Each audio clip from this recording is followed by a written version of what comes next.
my God. I'm honestly sitting here and I'm debating what's worse, SmackDown or the Mets? And the Mets have lost 14 of their last 16. I'm still not convinced. That they are not worse than SmackDown. SmackDown was in Boston tonight. No Cody Rhodes, no John Cena, no Brock Lesnar, no Logan Paul. A lot of key names that are tied into various stories on SmackDown that were not on the show tonight. But we had Solo Sikoa and the MFTs. They were all over this show, including the main event. 6-man tag team match in the main event. You know, at least tonight, we actually had a clean finish in the main event. I could not say that for Raw Monday night. I could not say that for SmackDown last week. At least we did not have a fucking disqualification in the main event tonight. That's great. That's great.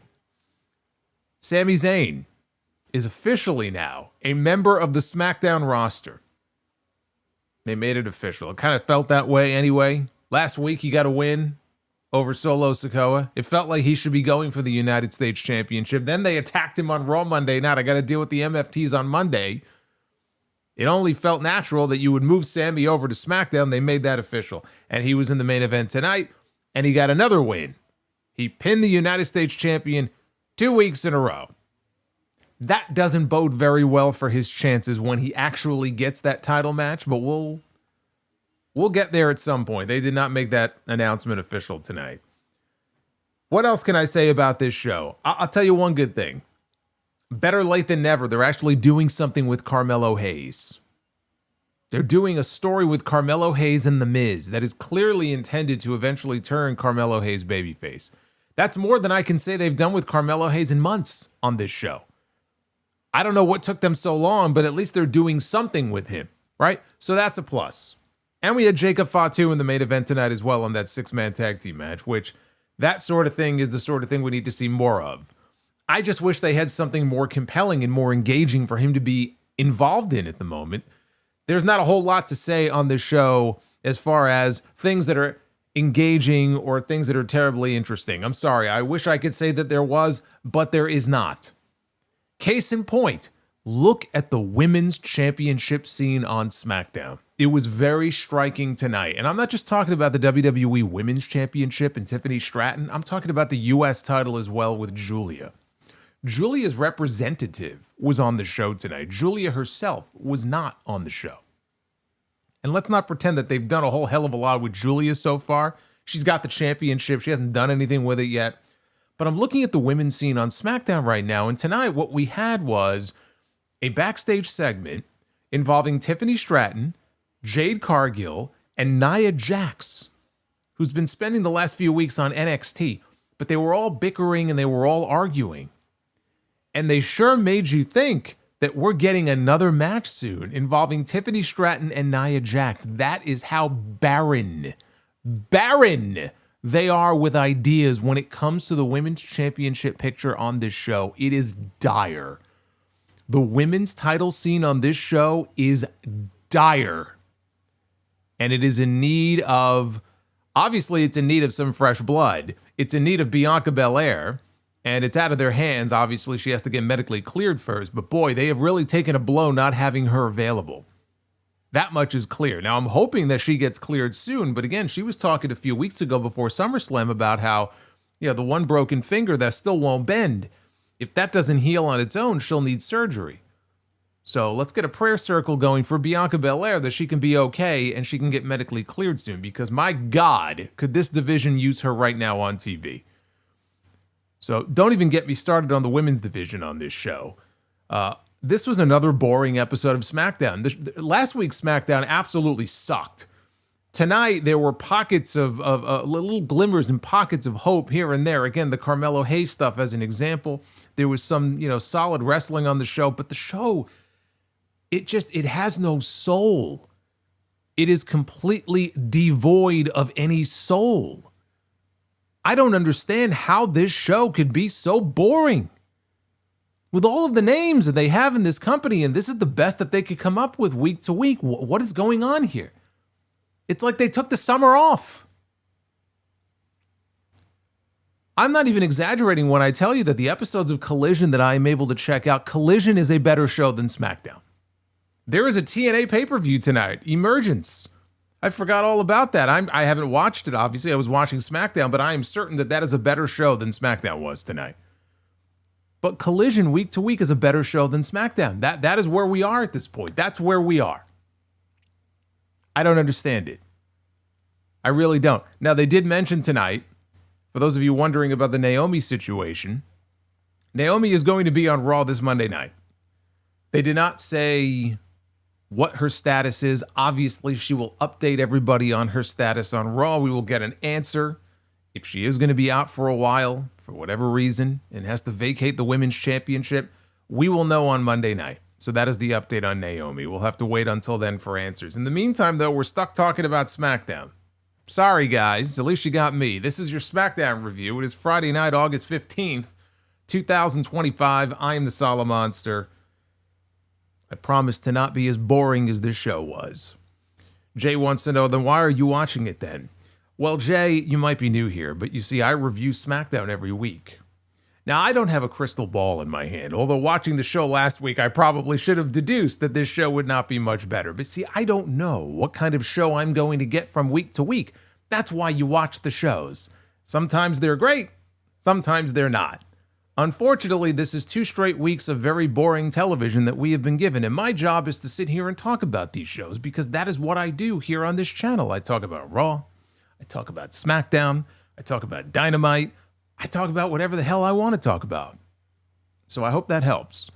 And I hope that I can give you a more entertaining review than WWE gave you a show tonight. That's my job. Hit that subscribe button. Oh, by the way, I have to give a shout out to Brian. Mr. Finelli, I don't know if he's with us tonight live or not, but Brian put together this very cool graphic here. We hit 88,000 subscribers on the channel the other day. And of course, got to get that Back to the Future reference in there. So Brian, thank you for this, and thank you all for 88,000 subscribers as we now begin the journey to 89K. That is coming up next. So again, Brian, thank you for the cool graphic there. Super chats are open. If you have questions, comments, you want to support the channel, I'll be reading your messages a little bit later on. You'll see them popping up on your screen. And with that out of the way, let's get into this show here. Let's talk about SmackDown. This shouldn't take too long. I don't suspect this is going to take very long tonight. Kevin says your reviews are better than WWE shows most times. Well, I'm very happy to hear you say that. I just wish it wasn't the case. It's kind of sad. But hey, I'll take the compliment. So, SmackDown. Open with Solo Sikoa and his family tree making their way down to the ring. So the United States champion said that the MFTs were in the building tonight to remind everybody that they ran SmackDown. No wonder this show has been so awful. So he says if nobody likes that, too bad. Last week, Sami Zayn came out on SmackDown and that forced Solo and the MFTs to show up on Raw to, in his words, stomp his ass out. Sikoa declared that Sami was stomped out, along with Jimmy Uso and Jacob Fatu, and he once again challenged anybody in the back to come on out and challenge him, and he was cut off by Sami Zayn's music.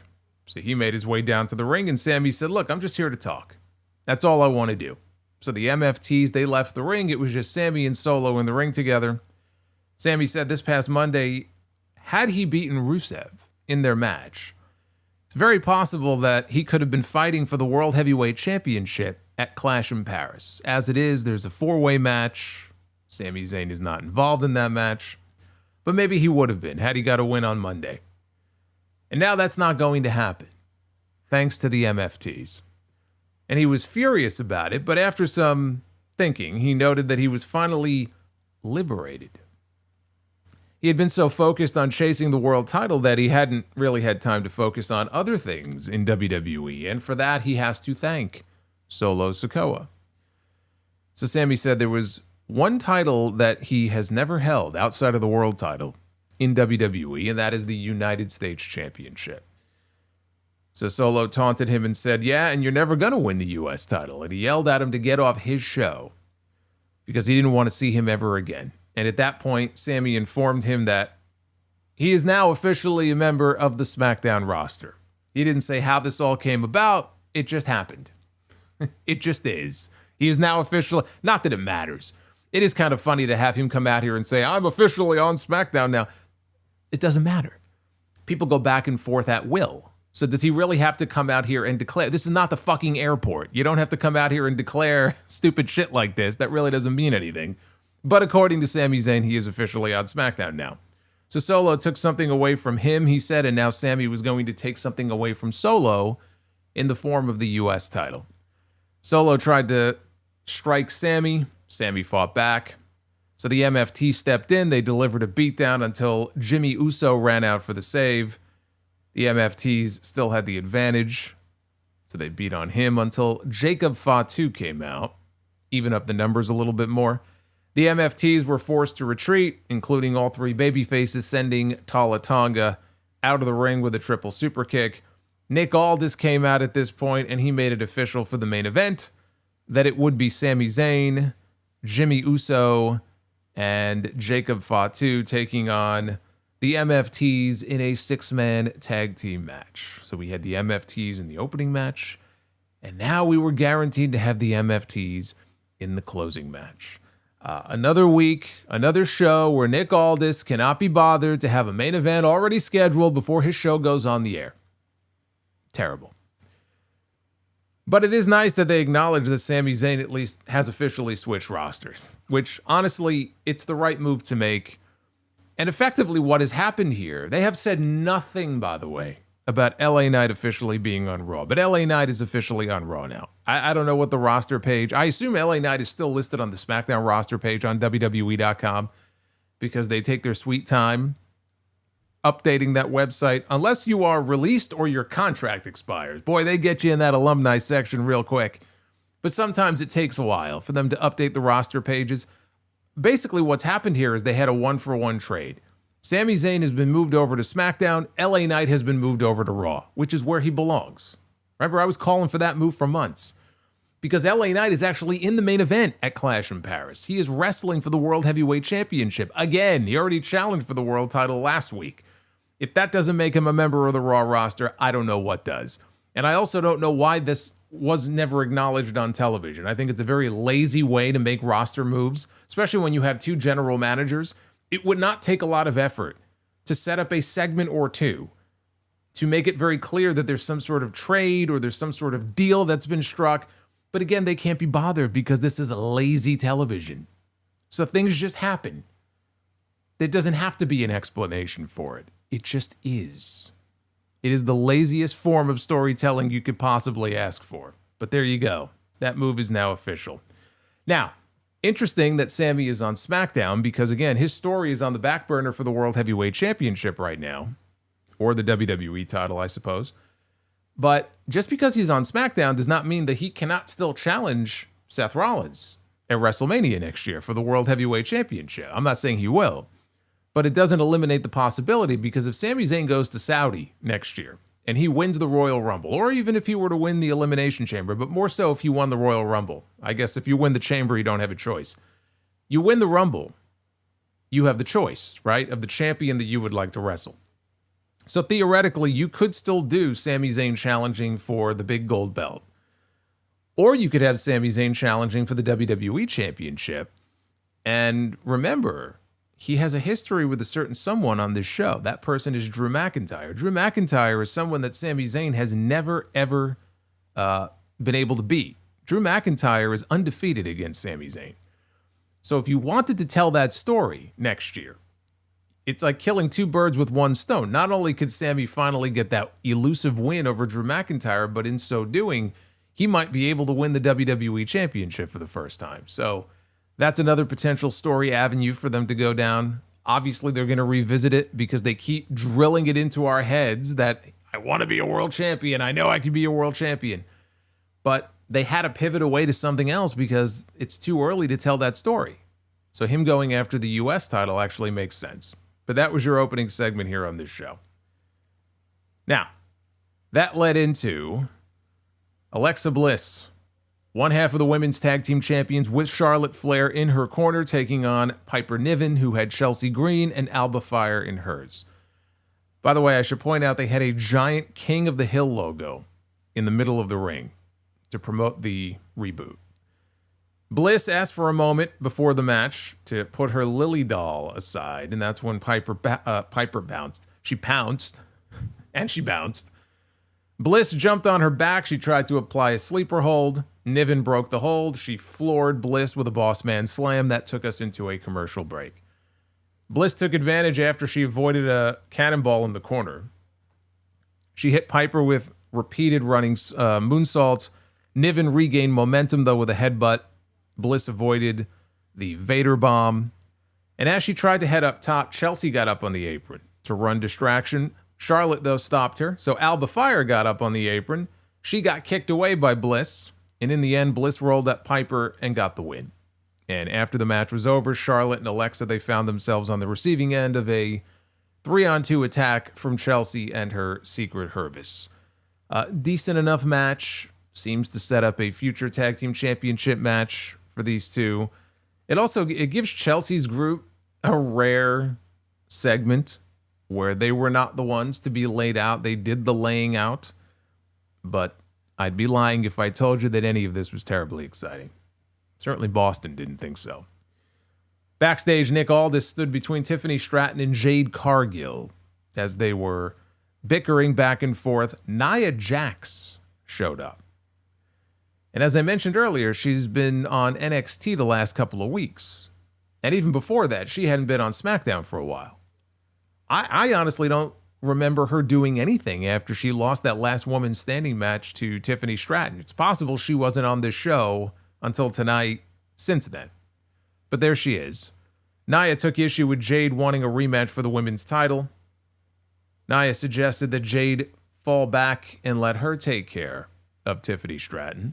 Jade said that she wouldn't fall back for anyone, and Stratton said that her facing Nia would end the same way it always does. She said that if she had to prove it to Jax before she proves it to Jade, they should both bring it. I can't believe that we're going back to this again. You know, when I say that they are creatively bankrupt on this show, this is the sort of thing I'm talking about. And it is no more obvious than it is right now with the women's title scene on SmackDown. It is awful. It's just awful. And I'm not saying that Tiffany Stratton and Nia Jax didn't have some good matches. I'm not even commenting on the quality of the match. I'm saying, why are we going back to this again? Why does it feel like the car is going up the hill and now we're rolling backwards? That's what this show feels like, especially when it comes to this stuff. I don't understand that. We had The Miz and Carmelo Hayes. Melo Don't Miz taking on Fraxiom. If you remember last week, Hayes was about to storm into Nick Aldis's office to demand a United States Championship match, and The Miz was in there. Aldis wasn't in his office, but Miz was in there. And he stopped him from doing so and said, look, I went to Nick Aldis and I got us a tag team match for next week. And Melo was like, where have you been? You've been gone for it because Miz was off filming American Gladiators. Like, where have you been? You abandoned me. You've been gone for 2 months. And Miz is like, don't worry, I got us a match. And then Melo walked away. Aldis walked in. And it was pretty clear that he lied to him. And he actually had not yet asked for a tag team match. I guess he did after the facts. Anyway, that's what led to this match here. Right? Riveting stuff. So the match starts. And right away, The Miz is distracted. He looks up into the crowd. And there's Joe Gacy up in the crowd with his tag team title belt. And then a couple of moments later, they look up and there's Dexter Lumis in his Mercy the Buzzard mask, and he's up in the crowd. And so they're both stalking and watching here during this match. Miz was very perplexed by the speed of Nathan Frazier, quickly tagged out to let Carmelo Hayes deal with him. Fraxiom ran wild for a little bit ahead of a commercial break. Show came back with Hayes in control on Axiom. Axiom countered an attempted powerbomb with a Hurricane Rana that got a near fall. Hayes finally connected with said powerbomb, but he could not put Axiom away. Frazier got the hot tag. He went into supersonic speed mode, just ping-ponging back and forth, and he took Miz down with a moonsault. Frazier looked for the Phoenix Splash. Miz, though, rolled out of the way. Or rolled away, really, is what he did. Hayes tagged in, and he tried for a springboard attack. Frazier, though, met him on the ropes. So Hayes is going for a springboard. He doesn't even make it off the middle rope before Frazier meets him, and then he pulls him off with a Spanish fly. So after Hayes kicked out, he tried to head up top. Axiom stunned him, though, with a kick. This opened Hayes up for the Spanish fly Phoenix Splash combo from Fraxiom. Miz broke up the count by stepping onto Frazier's back and then followed that right into a DDT. On the top rope, Frazier hit Hayes with a jumping kick and then looked for a jumping Spanish fly with Axiom, but Miz stopped Axiom with a DDT on the apron. Back on top, Hayes countered Frazier with a top rope cutter. And so now Hayes is up top, and he's looking for nothing but net. And he's getting cheers from the crowd. So the crowd is into his offense, and the crowd is ready to see him finish this guy off. And that's when The Miz selfishly tags himself into the match. And Hayes is just incredulous. Can't believe this. And Miz gets into the ring, and he hits a skull-crushing finale, and he gets the win. He stole the win from his own partner. And after the match is over, obviously Hayes is very disappointed. Miz is very happy. He's celebrating. He throws his arms around Hayes. Crowd was more into this match than you would think. More than most things, frankly, on this show. And we got good stuff here from these four, but Hayes looked really good, which we desperately need to see more of here on this show. You know, I used to mock and make fun of the fact that Melo, he was the #1 draft pick. Remember that last year? I'm the #1 draft pick. Another reason why there never needs to be another draft. That's why I say it all the time. People still sometimes ask about the draft. Are they going to have a draft? When's the draft going to be? You don't need a draft, okay? When you are having Carmelo Hayes as your #1 draft pick, and then you see what they did with him for the majority of this year, you don't need a fucking draft. Because when you treat the draft like a joke, there's no need to do one. So from the moment he was drafted to this show, they have dropped the ball on him repeatedly. And then he won the Andre the Giant Memorial Battle Royal, right? Where he was walking around with a Dre, the necklace. Where did that go? Where did that take him? Nowhere. Absolutely nowhere. So it's about time that we start to see him focused on more on this show and letting him go out there and do what he does best. He was getting himself over in this match just by wrestling. Sometimes that's all you need to do. You don't have to reinvent the wheel. You have to have a good story behind it. Now, the story they're telling with him and Miz is very basic. It's very basic and very simple, but it can be very effective. This is the kind of role that Miz is very good in. That's why I say he's the best utility player they have on the roster. You can plug him in anywhere you need him, but he's a veteran guy. He could be a babyface. He could be a heel. He could be a comedy figure. He could be more serious. They are using him here in this situation to help get Carmelo Hayes over as a babyface. That is what I got out of this. And this is just the first step in the story that they're telling with these two. Now, there was a segment later on in the show. Because, again, the story here was Miz stealing his glory, stealing his thunder away from him. But later in the back, Nick Aldis was speaking to the Motor City Machine Guns. I would hope that the Machine Guns were there asking him, why did you fly us into work if you had no match for us? I don't know. We couldn't really pick up on what the nature of their conversation was. But as they're talking, we had Carmelo Hayes walk in. He interrupted. He wanted to know, what do I need to do to get a shot at the United States Championship? Miz interjected. He apologized. I apologize for my partner. And Carmelo's like, no, don't apologize for me. And Miz is like, no, Mr. Aldis, I'm very sorry about this. Now, Chris Sabin took offense because Miz made a comment about how I know you weren't doing anything. Obviously, that he was having a conversation with the Machine Guns. So Sabin said that, you know what? He also brought up that Miz has been manipulating Carmelo Hayes. And Sabin looks at Hayes and he goes, are you him or are you his? Pointing to the Miz. So this led to Aldis scheduling the Machine Guns to take on Carmelo Hayes and the Miz on next week's show. So again, it's a very simple story here.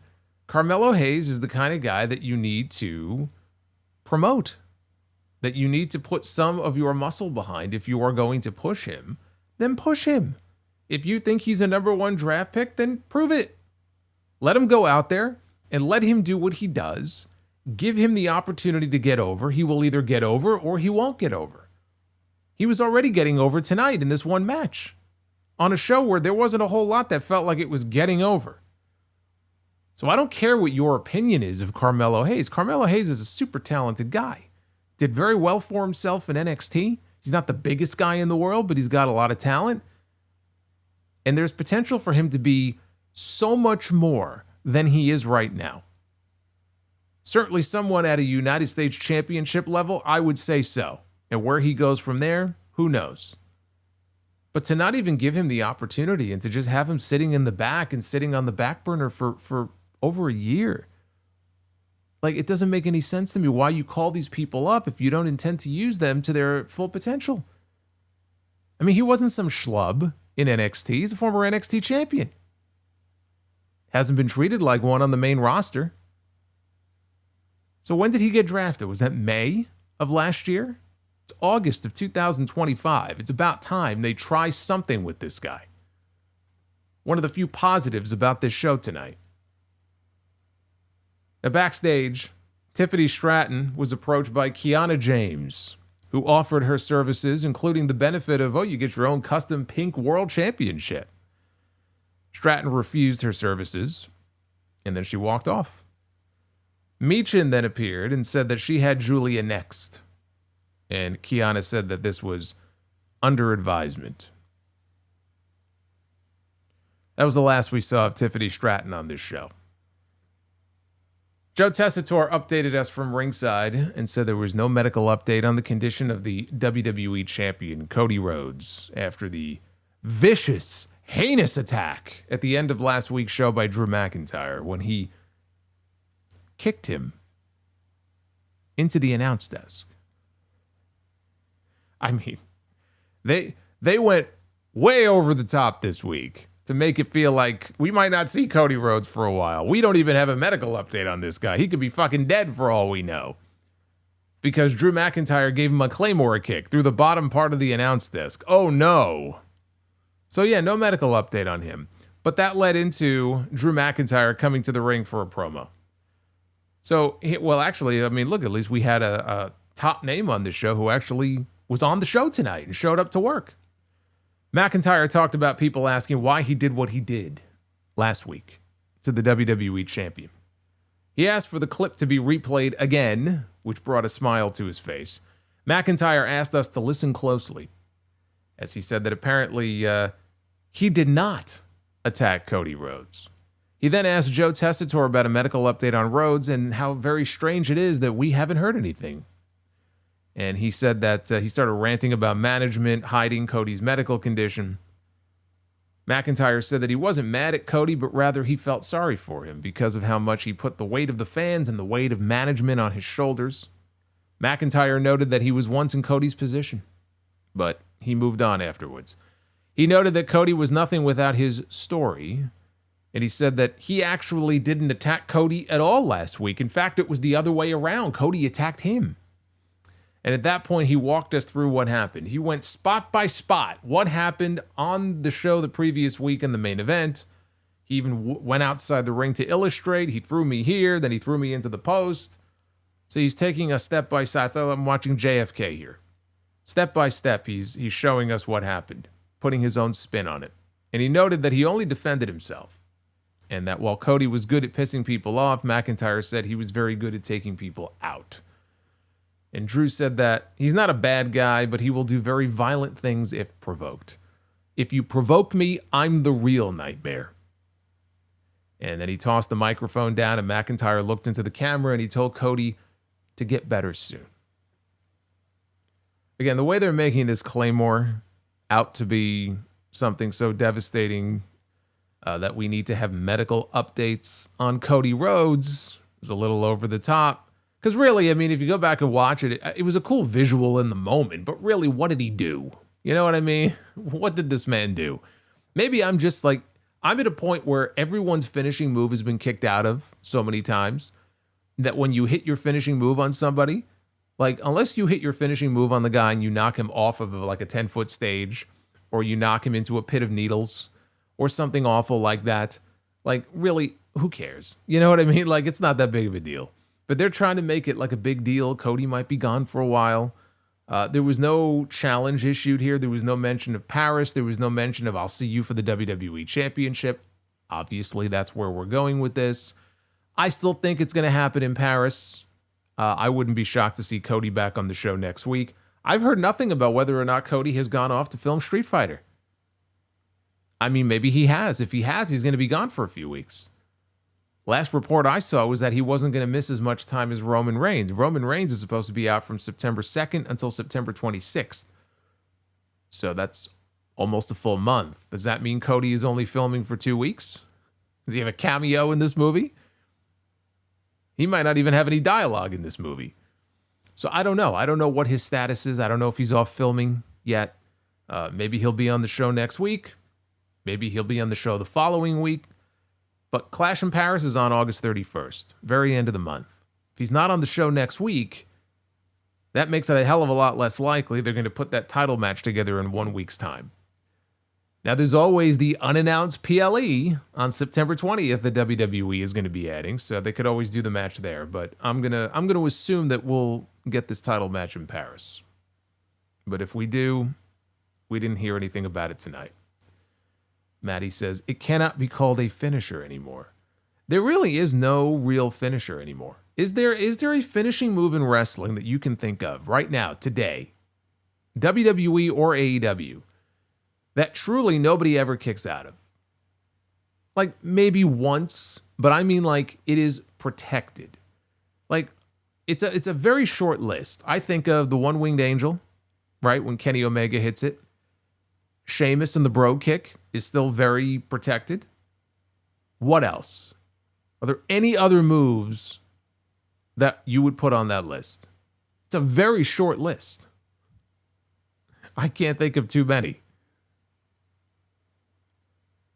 So in the back, Byron Saxton spoke with the Street Profits and B-Fab. Before they could answer his questions, Solo and the MFTs, my God, I said they were all over this show.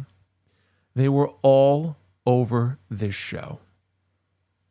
All over, like a sexually transmitted disease. So they walk into the camera shot. Solo says that we're going to be the ones taking the tag team titles from the Wyatt Six. Angelo Dawkins and Montez Ford, they made fun of them a little bit, and they remind everybody that they still want the smoke. You know, they've been saying this for 5 years now, that they want the smoke. It's very bad for your health. Should probably stay away from the smoke. Although I guess it depends what kind of smoke we're talking about here.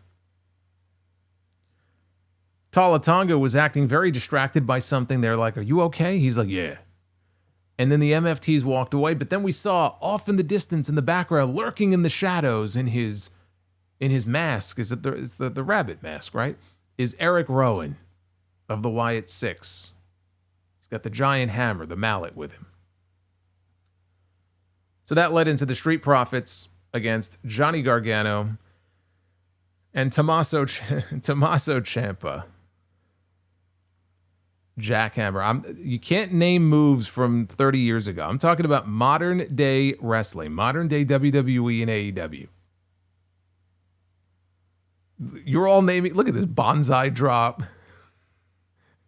You're all naming old moves, unless you're talking about Nia Jax. But I've seen people a couple times kick out from Nia's bonsai. The insane elbow, maybe. Black Mass, that's a good one. I accept. Pac's finisher. Yeah, my God, where's he been? He's always hurt. Poor Pac. But when Pac hits the Black Arrow, usually you don't kick out from that. That is true. So the Street Profits against DIY. Stop me if you've heard this before. Montez Ford avoided a chop block from Ciampa. He tagged in Angelo Dawkins. Outside the ring, Candice LeRae got herself involved. That allowed Ciampa to catch Dawkins with a kick. So the action picked up after the commercial. Montez soared with a high crossbody from the top on Ciampa. The Profits set up for their double-team blockbuster on Tommaso Ciampa when Candice LeRae ran over and shoved B-Fab into the ring steps. which caused a distraction. From there, DIY rallied. Gargano had Ford pinned until Dawkins broke it up. Short time later, Gargano went for a suicide dive, but Ford caught him before he could actually come through the ropes. It was either a punch or an uppercut. I think it was a punch. So that stopped him in his tracks. And at that point, we had Candice LeRae. She jumped from the top rope, and she nailed a Hurricane Rana to Montez Ford, which sent him off the apron, crashing into Angelo Dawkins on the floor. Gargano got Ford back in the ring and DDT'd him before covering him, only for 2. B-Fab at this point, she recovered. She threw a very clunky-looking, actually it looked like a brogue kick, on the outside at Candice. Dawkins hit sky high in the ring on Ciampa, and then Montez Ford followed up with a top rope frog splash, and Dawkins covered Ciampa for the win. Solid stuff here. I mean, I feel like these two teams, they've worked together so many times. This basic match, and that's what it was. It was a basic match, but this basic match they had here, they could have this match in their sleep, right? Because they're great. They've worked together so many times. For them, this was easy. But I'm tired of seeing it. How many times are we going to see the same two fucking teams over and over again? How many times have we seen DIY and the Street Profits this year? More times than I can count. So even this tag team division, which has, for the better part of the year, I would say, honestly been the hottest part of the show. And they went out there at SummerSlam, they had that incredible tables, ladders, and chairs match. And it's like they didn't have any plan to really follow up on it. The Wyatt Six retained their titles. Everybody is still chasing them, but it's the same teams going at it every single week. And there's not enough variety here in the story to justify rematching these people over and over again. Now, what they can do is they can run this back again, but this time throw the ladies in there and have a 6-person tag match, have Candice and B-Fab get involved. That's about all they can do. Otherwise, I'd like to see them go their separate ways and try something different. I mean, you probably run into the same issue with a lot of the other teams because they've all been feuding with each other all year long. So it's just a matter of finding the right story. The story is that they're all trying to take the belts from the Wyatt Six. And even the Wyatt Six right now is not terribly interesting. So they're still trying to convince us that the tag team division is red hot. I think that's what Joe Tessitore said at one point. It's red hot. It was red hot. It's not red hot anymore. It's starting to run on fumes. So maybe they need to call a new team up from NXT and inject some new blood into the division. Right? You drop a new face in there. Sometimes that's all it takes. But there's nothing story-wise that's compelling about seeing these teams over and over again like this. We got a video package recapping the events that led up to John Cena and Logan Paul taking place at Clash in Paris. Cena is back on the show, by the way, next week in Dublin. That's going to be the first time ever that they have had television in Dublin, Ireland. I certainly hope they give the Dublin fans something more interesting and exciting than they've given them the last 2 weeks. Because they've never had television before, I would certainly hope they get a really good show next week. I'm already wondering what songs they're going to be singing. Because you know they're going to be singing some kind of song. I don't know if they'll come up with something new. You Want a Great Irish Tune makes me think of Sinners. I can't get that song out of my head. So in the back, Byron Saxton then spoke with R-Truth, who looked like he had little Jimmy back with him. I saw he was like motioning. I thought he was like motioning for little Jimmy. I'm like, oh my God, we're back to this again. We had a promising direction with this man, and we're back to this shit, right? So I'm watching this. And Truth is acting like his old goofy self when Aleister Black walks up. And Black asks if Truth is this excited for his other friend, Damian Priest. Truth all of a sudden got serious, and he got up in Black's face, and he asked how Black is going to tell him who he is. Black says, "There you are, Mr. Killings. I'll see you next week." And he walked off. So it looks like they're leaning into Truth, maybe having like a split personality gimmick where he'll go back and forth between goofy Truth and more serious Truth, like R-Truth and Ron Killings. That's at least better than just having him revert back to the same shit he was doing before. Just because John Cena no longer is a heel, that doesn't mean that R-Truth has to go back to doing the same bland stuff that he was doing previously. This could work. At least we'll still have some of that serious side of him. That's my hope anyway. But their match is official. They'll be wrestling in Dublin next week. Elsewhere in the back, Sami Zayn, Jacob Fatu, Jimmy Uso. They're in the locker room. They're getting ready for the main event. Sami thanked Jacob for saving him earlier. Jacob was sitting down, right? Sami and Jimmy were all chummy. Sami's like, man, it's been a long time. When was the last time you and I tagged, right? And Jimmy's like, oh, it's been a minute. Jacob's just sitting there, all stoic. So like I said, Sami thanks him for saving him. Now Jacob gets up in his face and goes, I didn't save you. I saved him. He's my brother. I don't even know you. And Sami pointed out, he goes, well, he's my brother too. And if you're cool with him, then you're cool with me. Are we good? And Jacob looked at Sami and said, or Jimmy rather, and told Jimmy, make sure he doesn't get in my way. And then he goes, yada mean. And he left, and Sami's like, yada mean? What does that mean? So that was that.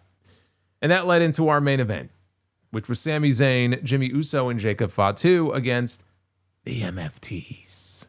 Solo Sikoa, Tonga Loa, and JC Mateo. Yada mean. How do you spell that, by the way?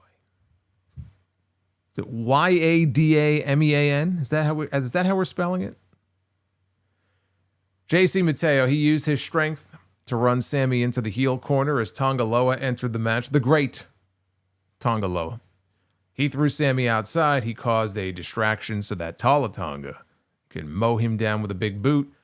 That took us into a commercial after commercial after commercial. Fatu took a hot tag after the commercial, and he walked all over all three men. Fatu held the top rope down while Jimmy dove over it and onto JC Mateo on the floor. Fatu then put down Tonga Loa with a pop-up Samoan drop. And then Fatu went up top, and he had initially kicked Solo away because Solo came over. Then he went for a Swanton bomb. As he came down, though, Tonga Loa got the knees up.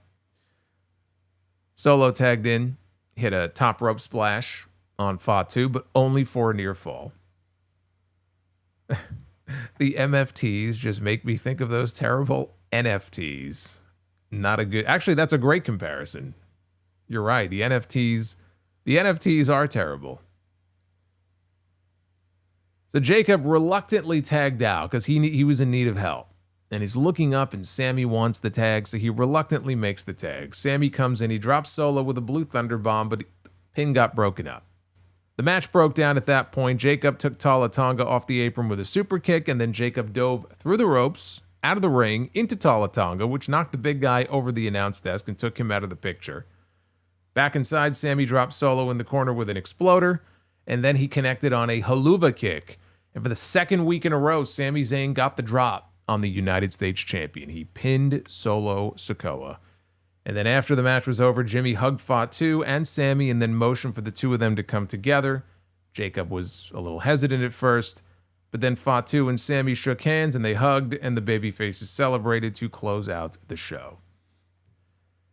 If we get Sami Zayn against Solo Sikoa in Paris for the United States Championship, I'm assuming where is SmackDown actually? I don't know. I don't know if SmackDown the Friday before is also in Paris or maybe Lyon. It's possible that if they do a U.S. title match between them, which, I mean, obviously they're going to do it, that they'll do it on TV. I would think that match, though, it's a title match. I also think that, being in Paris, and Sami's French-Canadian, isn't he? Well, is he French-Canadian? I don't know. Kevin Owens is French-Canadian. But I'm sure Sami is going to get a great reaction there. I would have it on the actual main card. I don't know if they will or not. But the point is, the fact that Sami Zayn has now pinned the United States champion twice in a row does not bode well for his chances of actually winning the title. And I agree with that, as much as it pains me to say it, that when they meet, Solo Sikoa is going to beat Sami Zayn. Because Sami Zayn literally tonight on this show just announced that, hey, guess what? I'm on SmackDown now. I would not immediately wrap a belt around his waist, right? Take a little bit of time, even if it's just one more show, one more month before you put the title on him. You don't have to put it on him right away, right? Tell that story. Let him struggle for it a little bit. It looks to me like the end result will likely be him getting the United States Championship, but I wouldn't be doing it in their first match. So whenever that match happens, I'm just saying I don't think there'll be a title change, and I don't think I would do the title change there. But as far as what the main event accomplished, it established Sammy again as a credible threat to the U.S. title. That's number one. Number two, it got Jacob Fatu in the main event again. Something that we need to see more of. And as time goes on and we see Jacob in these main events, people will get used to seeing him as a main event player on this show. Not that it's going to take a whole lot to get buy-in from the audience. I mean, they're already cheering for him. They already love the guy. He's going to be huge for them, right? Long term. So it was good to get him in the main event as well. And it was nice to have a main event that did not have a fucking disqualification finish, because we've had far too many of those in the last few weeks in these main events. But on the whole, I look back at this show and it was another largely boring, uninspired episode of SmackDown that was made even worse by the fact that there were so many big names that were absent from the show. You didn't have John Cena. I mean, again, for whatever, Logan Paul knows how to get heat. And he's in a key match at Clash in Paris, right? He should be on the show. He was not on the show. John Cena was not on the show. Brock Lesnar, we're not going to see until September 12th. He's not even being advertised until September 12th and September 19th. That'll lead into whatever that pay-per-view, PLE, is going to be on September 20th. So we're not going to see him for a month. So you can put him on the side. And Cody Rhodes wasn't there either. Damian Priest, he's out, right? He's all banged up. The women's title stuff, I mean, don't even get me started again on the women's title stuff. I think I've already said my piece on that. There just is not a lot to get excited about on this show right now. And I don't want to say, oh, it's summer funk. It's the summer blues. This has been a recurring problem with this show now for a while. And it will go through these periods where you may have a really great show. You may have a really exciting string of shows. And then it goes right back to this. But this, SmackDown has not been this bad in a while. Like these shows, it's not even like they're so bad that they're entertaining in like a good way, right? The worst kind of show that you could have is a boring show where when it's over, it's like, yeah, I mean, the things were okay. They were decent. They were solid, but like, that's it. You don't really have anything else to say about it. That's the worst kind of show. And there's no excuse for it. With the talent roster they have, there's no excuse for it. This is squarely on creative. This is squarely on Triple H's shoulders here. I don't know what's going on. I really don't. It's like he's trying to top himself every week that goes by. How can I make the show even more boring than I did the week before? And that should never be the case. 2 weeks in a row of this now. I have high hopes that our good people in Dublin are going to help make that show next week a lot more fun than it's been the last few weeks, but it's really not up to them. They could be as loud and as raucous as they want to be, but you still have to give them a good show. Let's take a look at this poll. How would you grade SmackDown from Boston? 11% give the show an A grade. 17% give the show a B. 29% give the show a C. And 42.5% give this show a D. And the only reason that there's no F option is because I'm only allowed 4 options in these Twitter polls. Otherwise, I think F would have won out the night. But as you can see, this was a resounding D show. Can't say I disagree. Telling you, man, Collision. Collision is a better show than SmackDown.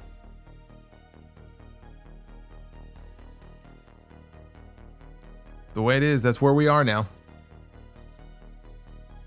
It's ridiculous. Read your super chats.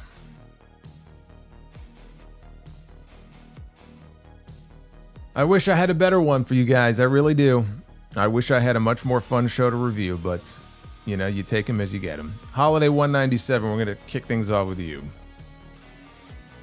By the way, we are currently sitting at 359 likes. So we need 40 more if we're going to do Be the Booker. Let's see if we can get there. But Holiday says, hey, Solo, which current champion in WWE, NXT excluded, do you think should lose their championship first, in your view? Solo Sikoa.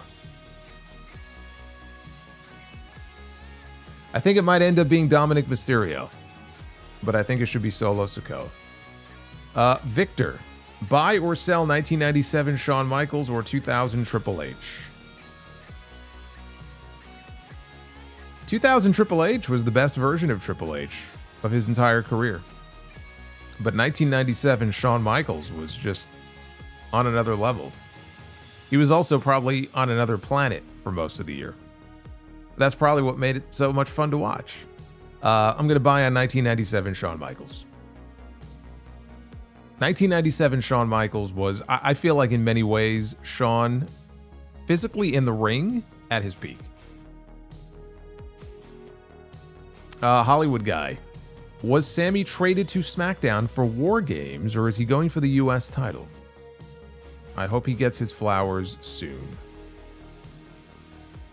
No, I mean, I think he was traded to SmackDown to go after the US title, win the US title.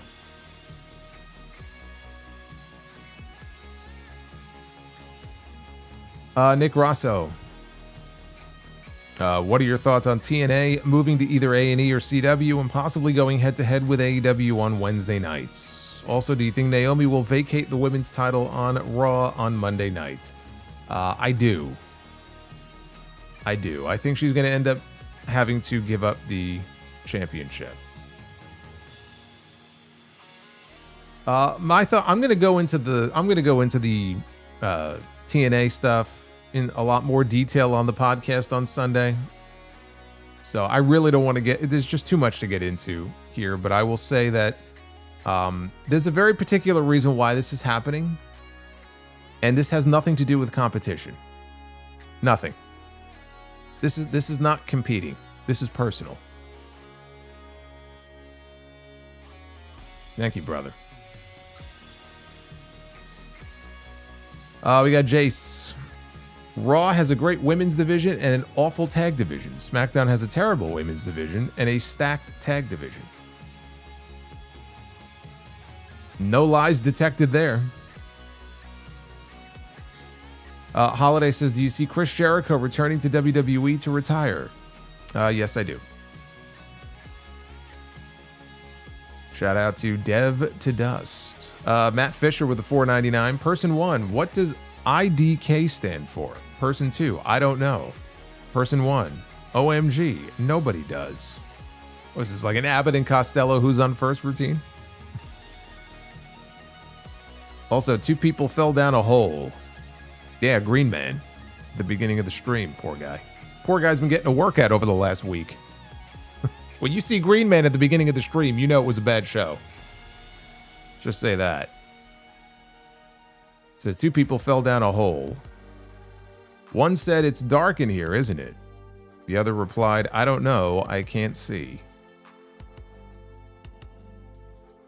Was that person blonde? Probably. Charles Turner, SmackDown sucked. That being said, I really enjoyed last week's 90s music chat. Runaway by Real McCoy and Scatman are 2 of my go-to 90s dance songs. What about Mambo Number 5? You didn't mention Mambo Number 5. Melissa Grasso, what kind of music do Bubbles hate? Pop music. Look at Melissa with the jokes. Look at Melissa. That's actually a pretty good one. Thank you, Melissa. And I see we just hit 400 likes. So there you go. Be the Booker. On the way. Fiji Finesser. Triple H shows have been boring, but never embarrassing. Well, that's certainly a matter of interpretation. I'm sure he's had some embarrassing shows. But you know what? They don't have to be embarrassing. Boring is just as bad. Let's not justify boring shows. I hope you're not trying to justify these shows in some weird roundabout way. Arabian Night, you think TNA will actually be a feeder system for WWE? It already is, dude. Arabian Night, it already is. It's already a feeder system for them. It's been that way for a while. It is a stepping stone to WWE, and TNA knows it, and TNA management is okay with it. That's the deal they made. It says, because at the moment, more talents have gone to AEW from TNA, i.e. Josh Alexander, Deonna Purrazzo, Speedball, and now Ace Austin. Well, some of those, like Deonna, happened before the WWE TNA partnership started. But no, it is a feeder system. Just because it's a feeder system does not mean that everybody from TNA is going to go to WWE. What it means is that WWE will be able to pick the people effectively that they want to try to prevent them from going to AEW. Now, it won't always be the case. There are people like Josh Alexander who probably have the option. He made the choice. He wanted to go to AEW. So there are exceptions to that. But that's basically what TNA has become. It is a feeder system for WWE. WWE now has power over TNA. That is the deal that TNA made. That's the bargain that they made, because they are hoping the WWE may be able to play a role in helping them get a better TV deal. You know, that WWE will also maybe allow them to use some of their talent sometimes, like they did AJ Styles at Slammiversary to sell some extra tickets. TNA is not a profitable company. So they're doing what they feel they need to do. But then I see people like Gail Kim go on social media when she's answering questions from people about what's going on here. And she's talking about, TNA, losing its heart. And the reason people are leaving is because TNA doesn't give them a reason to feel loyalty to the company. And there's a lot of reasons why people are leaving TNA to go somewhere else. They're probably not getting paid what they feel like they should be paid. But there are a lot of reasons why. Like I said, I'll get into this on Sunday. I got a whole spiel to get into on the sound off.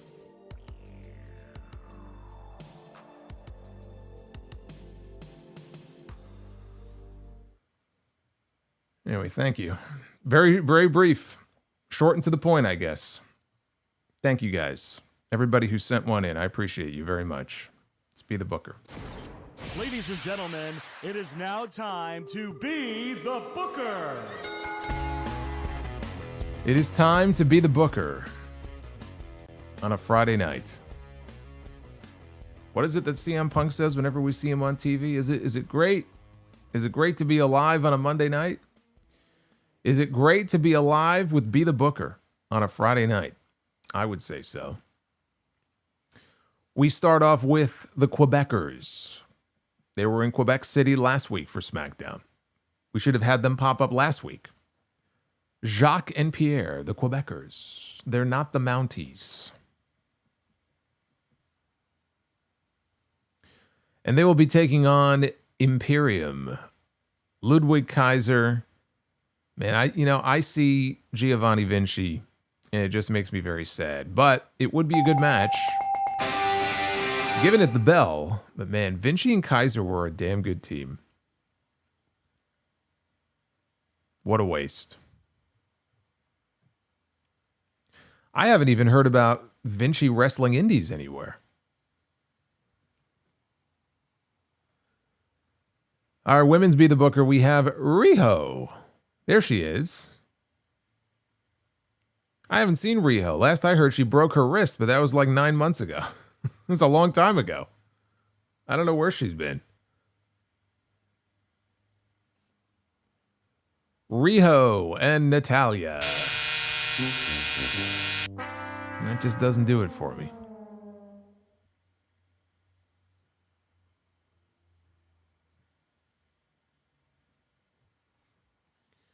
Main event. There he is, Dirty Dom, the man who single-handedly sold out Triple Mania tomorrow night with 19,000 seats. all gone because of Dirty Dominic Mysterio, the Intercontinental Champion, in the main event, as he will be at Triple Mania tomorrow night.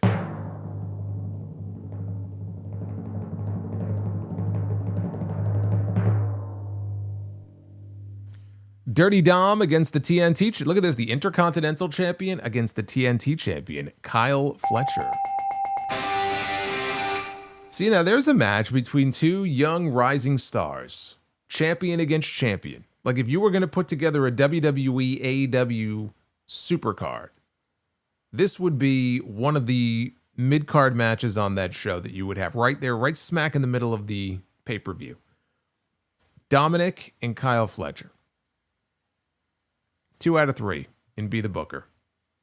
Not great, but not bad.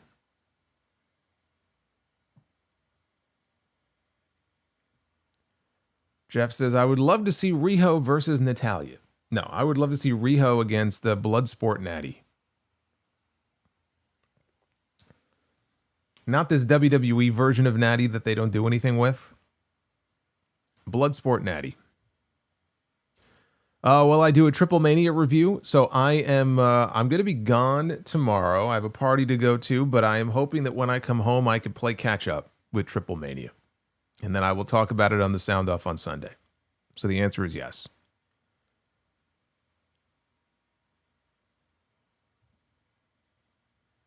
A real Forbidden Door match. That would be a real Forbidden Door match, wouldn't it? Dr. Scorpio, next week's SmackDown review is going to be under an hour. Next week's SmackDown review could potentially be earlier. I will check and see if, because it's international. Just so, you know, they're going on this international tour. It may be very similar to what we did in March. So, hey, Darth Panic coming in with the clutch here with the $20 super chat.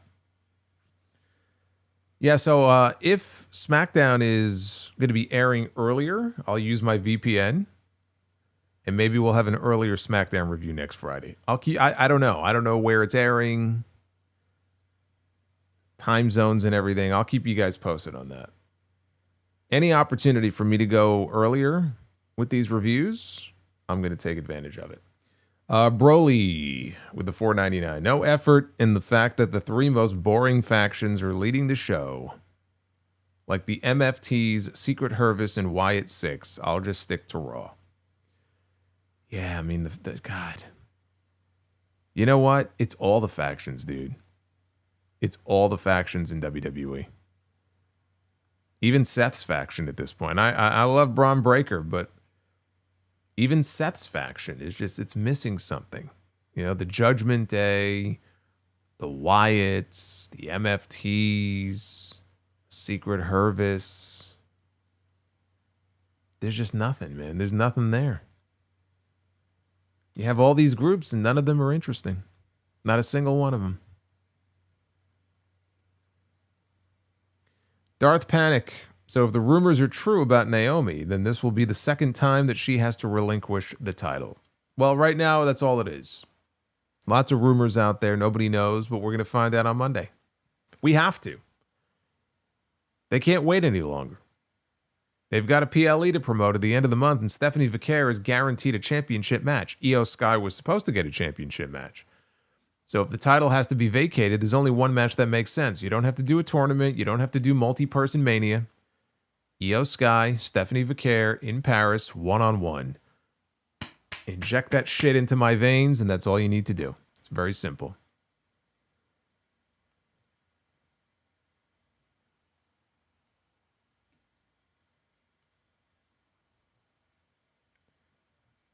My Digimon Pro Wrestling faction is more interesting than WWE. Hey, I don't doubt it.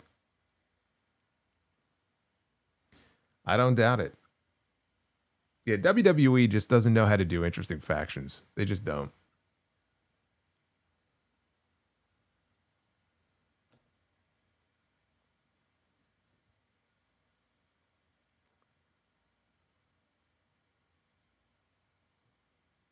Tournament. Yeah, there's no need for a tournament. There is no need for a tournament. Nick Wayne's mom has got it going on. She's all I want, and I've waited for so long. Nick Wayne, can't you see? Go away and leave me be. I hope she likes this song, 'cause I'm in love with Nick Wayne's mom. Nick Wayne's mom has got it going on. Nick Wayne's mom has gotta love this song. I don't know what happened there, but Justin Hesse. That's right, no message for the love of the game. Justin Hesse is in love with Nick Wayne's mom. Thank you, Justin, for the $28 draw. Always good to see Mother Wayne joining us here on the stream. I dared open a tab while it was playing to look at something, and it just went on the fritz. I know, what an offensive move on my part. Fuck me. But I just wanted to make sure I didn't miss Homo Sapiens member chat. It says, with rumors being that Omos is going to show up at Triple Mania. Is that the rumor? I didn't see that rumor. Does he help Dom win the title as the 5th Grande Americano, or just join the Judgment Day? You know what? I'll tell you what. I am not opposed to Omos joining the Judgment Day. I actually think that Omos, like, there is great potential there for him to show off more of his personality, and he could actually help make the Judgment Day somewhat interesting. I think the potential is there for it. But I just don't understand why you would re-sign him and pay somebody to not work. I mean, what is this, WCW? I'm all for him joining the Judgment Day. I like the idea.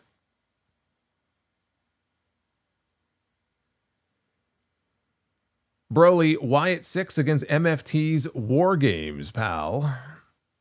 Sure, you can play that in 2K25 to your heart's content, as long as I don't have to watch it. And Brian, hey, there's Brian. Brian Finelli saw the shout out. Congrats again. Well, thank you. I appreciate that. Thank you for sharing that with me. Omos pulling a Sammy to save a faction. I didn't say save it. I just said try to make things a little more interesting.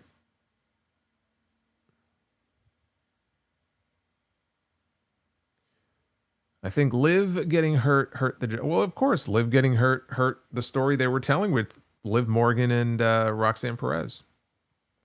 Now, they'll be able to pick up with it when Liv comes back, but in the meantime, I mean, she's not going to be back for months. So they had to take things in a different direction, and it hurt. But I even when Liv was around, what Liv was doing was fine.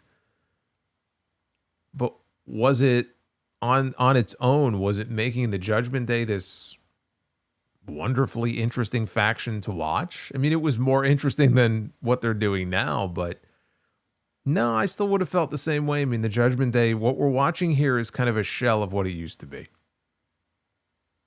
That's what it is. Once they lost Damian Priest and Rhea Ripley, you basically ripped the guts out of the Judgment Day. And what we have now is an inferior version of the group.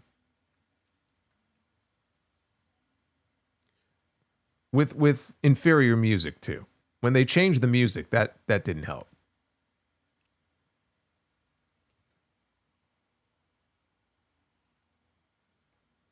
Also had to rebook Evolution because Liv got hurt. Well, Evolution turned out to be one of the best shows all year, so they had to rebook stuff, but it didn't hurt the quality of the show. Should Drew win the WWE title from Cody early? Because Drew is great. I am all in favor of anything to shake up this show. I don't see it happening. But if they wanted to put the WWE Championship on Drew, fine.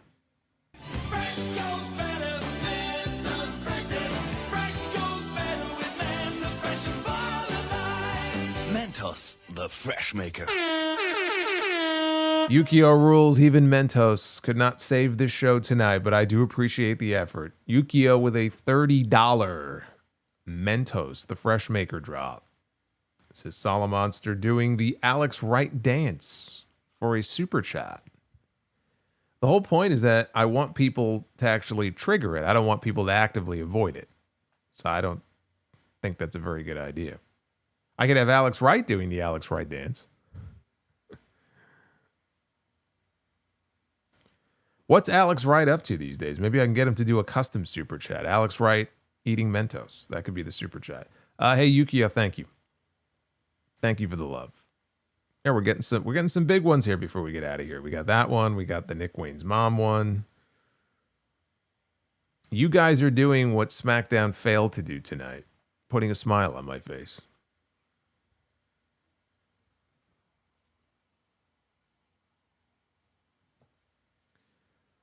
What if Natty joined the Judgment Day? She's not doing much else. Yeah, but what would that accomplish? So she joins the Judgment Day. What does that mean? Like, what are they going to do? Any differently than what they're doing now? They haven't really fleshed out her character on television. Natty on her own is not going to really make a difference in the Judgment Day.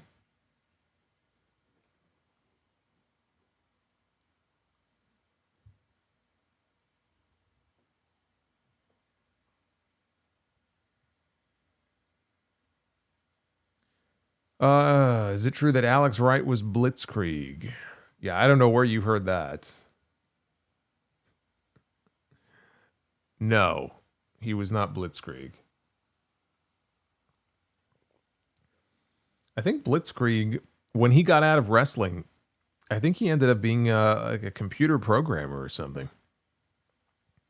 Yeah, Blitzkrieg he was one of these cruiserweights that showed up in the Nitro era of WCW, and he was incredible. And just as soon as he showed up, like, he was gone almost as quickly. But not just gone from WCW, he was just gone. I think he just left wrestling completely.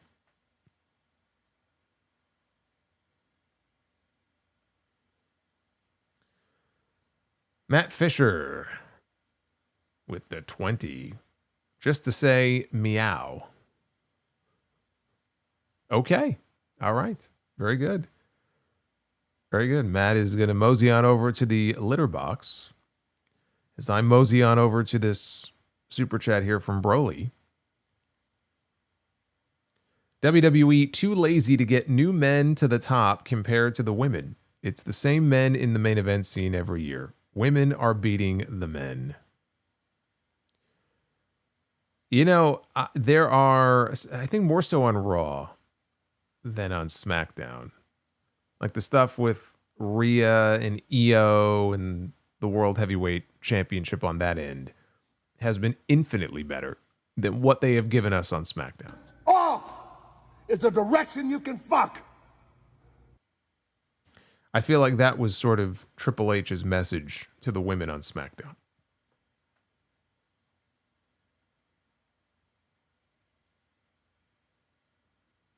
Base Beers with the $23 off super chat from The Rock. How many wrestlers are involved in this Street Fighter movie? Also, who would you cast as Johnny Cage in Mortal Kombat? They've already cast Carl Urban, who I think is great casting for that role.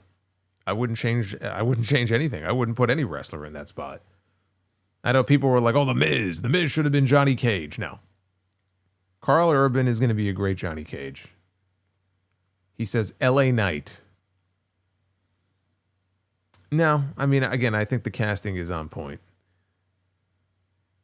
As far as wrestlers in the Street Fighter movie, I think it's just Cody and Roman, right? The other ones, they have 50 Cent is in the movie. Jason Momoa is in the movie. I don't think any other wrestlers are in the movie, to my knowledge. Broly says Julia, Tiffany, Lyra, Steph, and for the men, only Braun.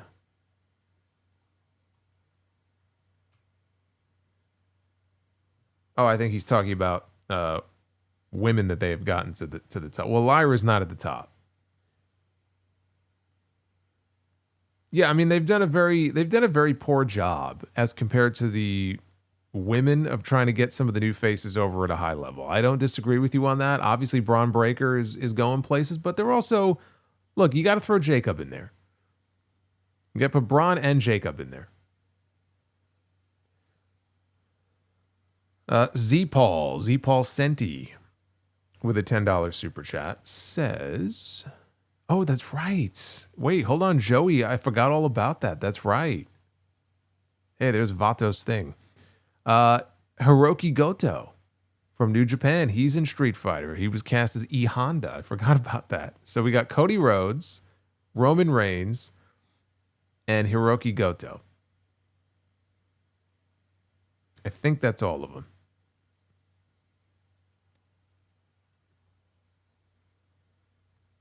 Z Paul says Propane has a song called The Beast is Back. It has to be Brock's new entrance. Check it out. Unless he's just a big Brock Lesnar fan and just decided to do a song for him because he's just a big Brock fan. I'm still waiting for the new Becky Lynch song to drop on Spotify. Matt Fisher says, before he died, Jerry... what did I say? Oh, The Wall from WCW, Malice, was on fire. How far do you think he would have gone? He was on fire? Maybe he was literally on fire, but no, I wouldn't say he was on fire. How was he on fire? I mean, maybe he was getting a lot of work. I don't remember what year he passed away. I wouldn't say he was on fire, though. How far do I think he would have gone? I don't think he would have gone much further than he went. He got to work a Nitro match against Hogan, didn't he? He wasn't going to go higher than that. Base beer is LA Knight for Duke Nukem. Shake it, baby. Maybe. Aaron with the $4.99. Nia and Tiffany are trying to have more matches this year than Cena and Orton in 2009. Also, which women would you switch from Raw to SmackDown and vice versa? I mean, I hate to break up what they have with that women's division on Raw, but let me glance real quick at the roster. See what women they have on Raw just to refresh my memory here, because there's a bunch of women that are not really actively being used. So we have on Raw, we have Asuka and Kairi and Io. We have Becky and Bayley. Actually, you know what I would do? I would move Bayley is what I would do. I would move Bayley over to SmackDown. So Bayley would be one. You've got Lyra, Rhea, Roxanne. Can't move any of them. I mean, you could move Lyra, but I wouldn't move Lyra and Bayley. So choose one and move that person, but don't move them both. And then Stephanie and Zoe. And Zoe's out for a long time. So that's the women's... And then Maxine and Natty. And Liv is out. Look at this. They have Kiana James still listed on the Raw roster. This is what I mean. They have not even updated this. Kiana James is on the fucking roster page for Monday Night Raw. Let me see. Who's on SmackDown? See if this is updated. SmackDown has all three members of the Secret Service. Charlotte Flair, Alexa Bliss, B-Fab, Candice LeRae, Nikki Cross, who doesn't wrestle anymore, Jade Cargill, Julia, Tiffany Stratton, and Zelina Vega, and Michin. And Nia Jax. Naomi is listed on this fucking... Naomi is listed on the SmackDown roster page. Need I say more?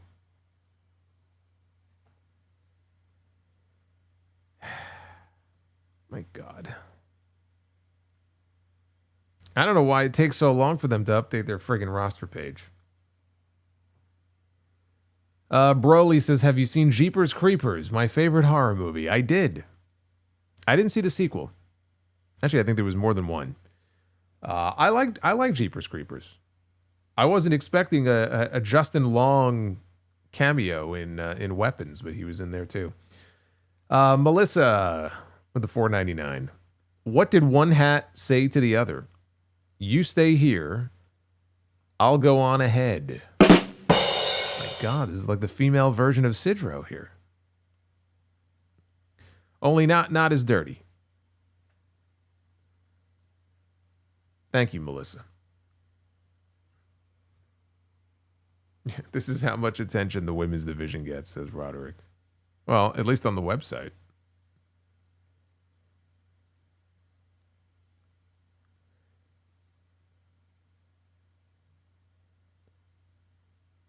Omos is in charge of the website. Hey, if Omos knows how to do HTML and JavaScript, it's not like they have him doing anything else. I remember when I first started doing websites, like I did one for my old eFed back in the day. Man, there was a program it was a free program called AOL Press. So I started using that to edit code, but a lot of the time I was editing HTML in a fucking notepad text document, line by line. So I knew all the color codes and all that shit. I'd forget a bracket and everything would be all fucked up. I'd have to go find where the missing bracket was. Good times. Surely somebody could teach Omos how to do that.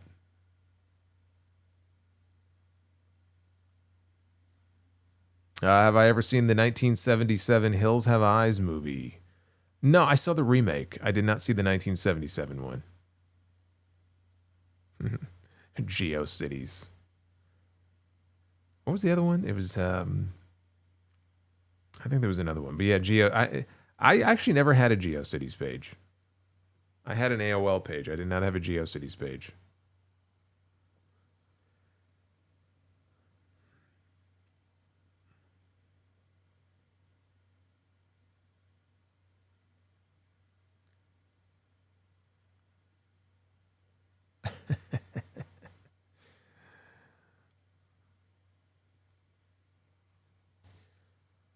Anyway. Yeah, on dial-up, no less. Yeah. That was always fun. As soon as somebody would pick up the phone, I would be disconnected. Be like, Mom, don't pick up the phone!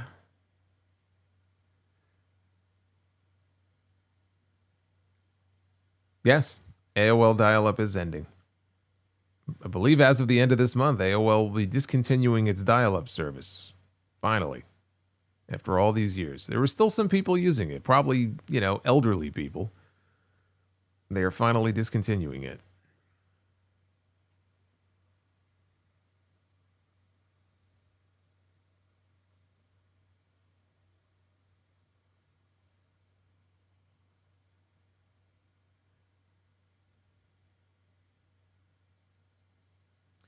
Have I seen Superman? It's already on digital, really. No, I did not see it. I have no interest in seeing it. I'm not a Superman guy. I'm a Batman guy.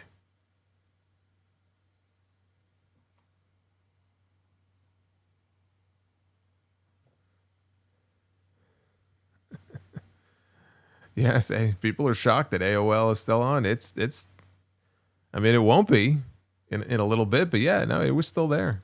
Believe it or not. I still have some of my AOL discs that I used to get. Old floppy disks.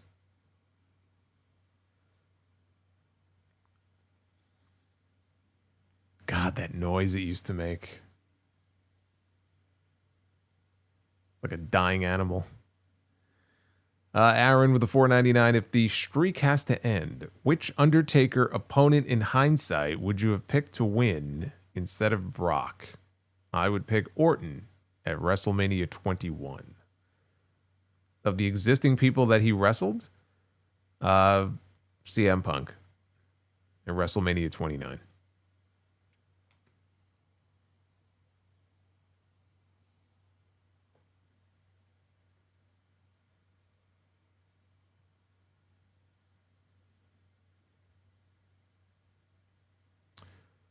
Base Beer says, have you seen Hereditary or Midsummer? I had people telling me I should see Midsummer.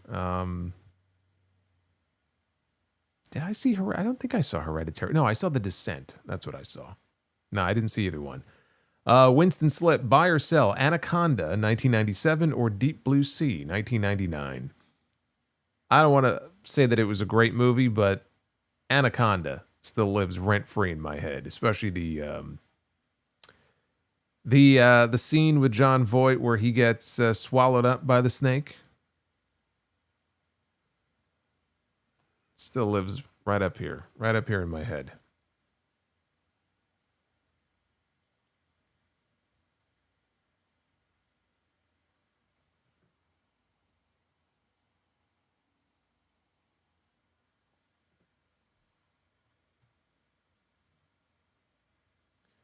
So I'll assume you're excited for The Batman 2 when it comes out in 2027. I will as soon as I watch The Batman. I still haven't watched it yet. I finally got around to seeing in a violent nature. So just to let you guys know, I'll have a little horror update for you at the beginning of the sound off. I saw a bunch of horror movies this week. And I'm not talking about it now. I'm going to save my thoughts for the beginning of the podcast on Sunday. I'll give you a little update there. A little combined review without any spoilers being given away.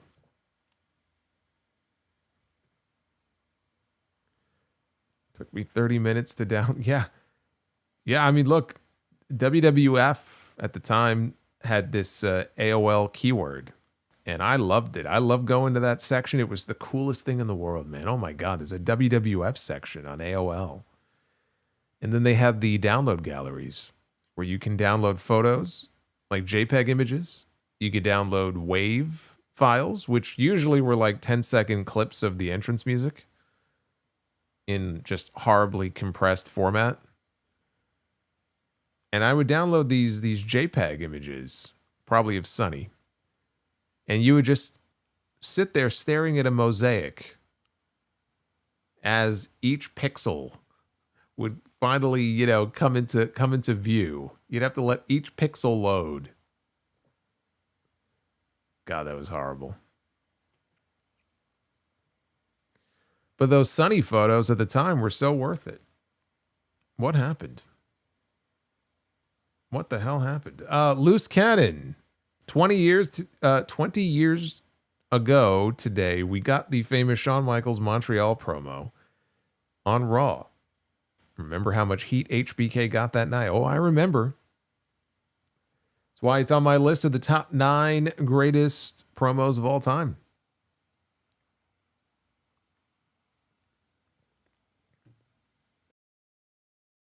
And if you want to know where I ranked it, go check out the list. There's a whole playlist up on the channel. And each one ranked.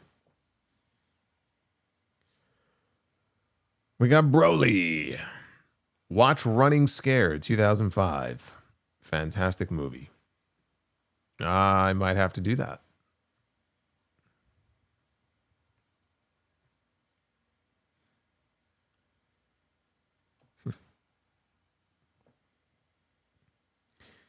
HBKC83, in your opinion, does it matter if a wrestling manager is taller or shorter than the wrestler he is managing, and why? I do think it matters. I do. And it just matters because just visually, it doesn't work. I mean, it depends on what kind of wrestler you're trying to push. If you're trying to push like a top heel, for example, or even a mid-card heel, but like you're trying to push a heel and not like a chicken shit heel who is supposed to be laughed at or booed. It just doesn't work. If you have, let's say, a 6 foot tall heel who's managed by fucking Tala Tonga, like it's not going to work. It's just not.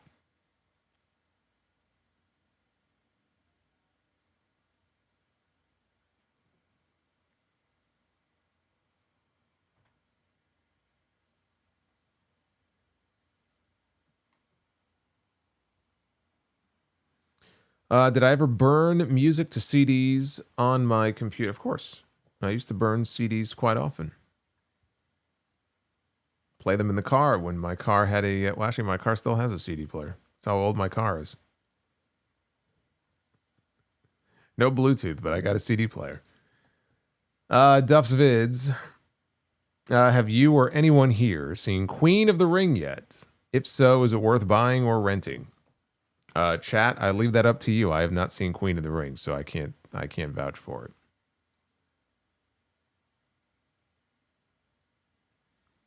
it. Matt Fisher, watch Running Scared 1987. So I got one person telling me to watch Running Scared 1987. I got one person telling me to watch Running Scared 2005. Is 2005 like a reboot?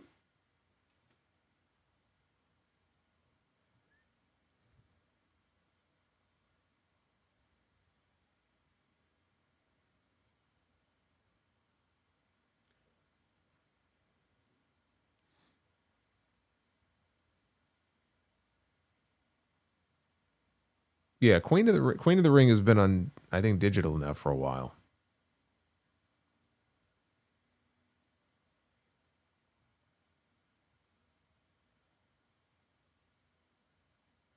Yeah, Deputy Dog says, imagine Giant Gonzalez the manager and Harvey Whippleman the talent. Yeah, it doesn't really work, does it? It doesn't really work.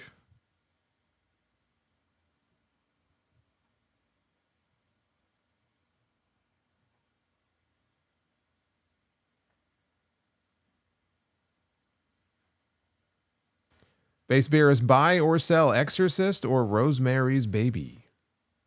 I got to buy on the Exorcist.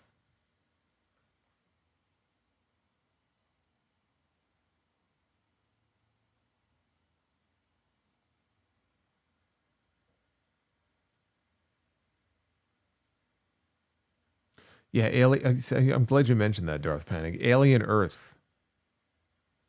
Alien Earth. That's on Hulu, right? Yeah, I got to go back and just... It's been so many years since I've seen the original Alien. I want to at least rewatch the original. I don't know if you have to watch the second movie. But I think with this new Alien TV series that just came out, I think the director may have said somewhere that you should watch the first and maybe the second one and just forget the other ones.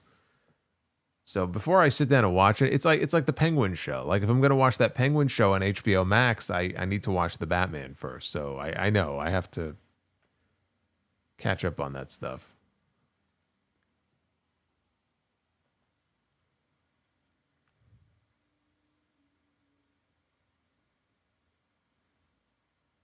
Have I ever seen 1408? What's 1408? I don't know what that is.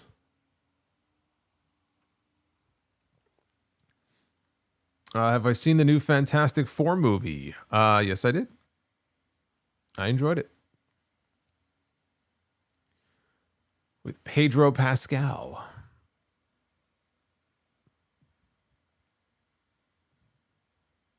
I didn't like it as much as Weapons, though.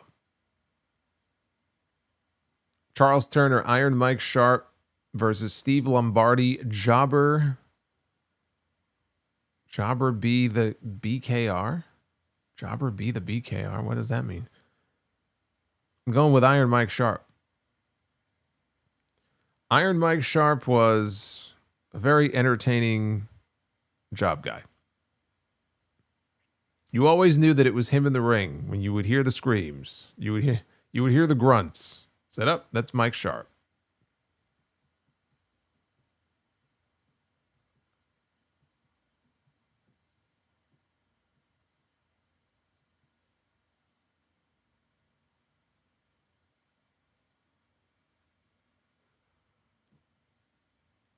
Melissa says, I think 80s horror is the best.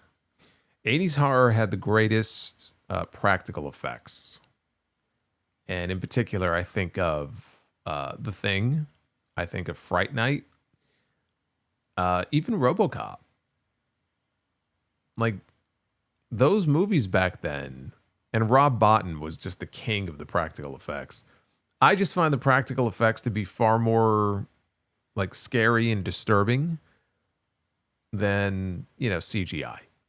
Like, I'm a practical effects guy. And the 80s had a lot of movies like that. So you go back and you watch, a lot of them really have held up well. over the years. Yeah, The Thing has held up well. RoboCop has held up well. Some movies don't, but I think a lot of them do.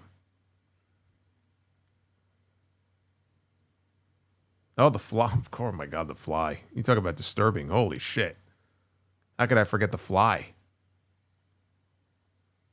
Ugh. That's creepy.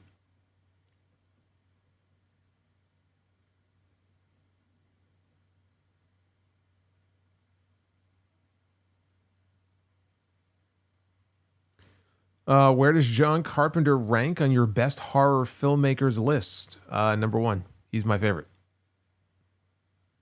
He's my favorite director. I just love the vibe, the music, the feel of a lot of his movies. Right? They're not all favorites of mine, but enough of them are. And it's one of those situations where when his movie comes on, like, you can just tell this is a John Carpenter movie. And I mentioned RoboCop, like Paul Verhoeven is another one. Like, you could just tell, okay, this is a Paul Verhoeven movie. Some people you could just tell. Tarantino's another one.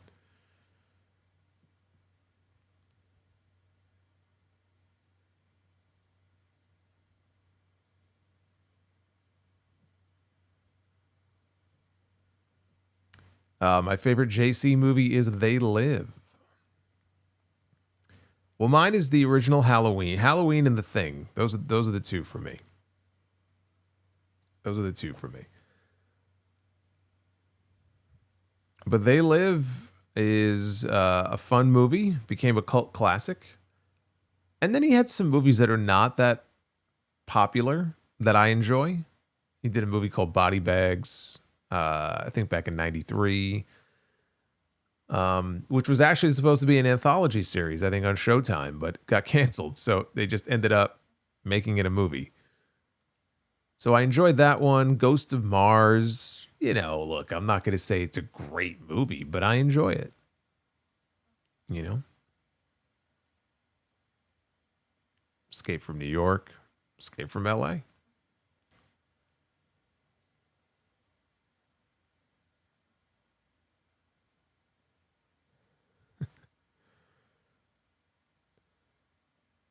Yeah, Christine. That's another one.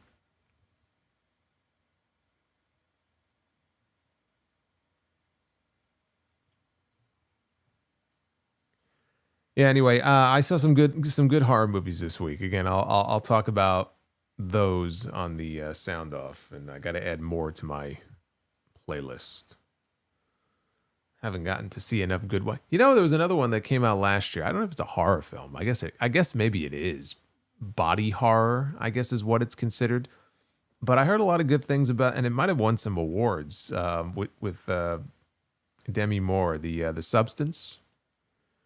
I heard good things about that movie. I know that came out last year. I have that. I've added that to my list of things to watch.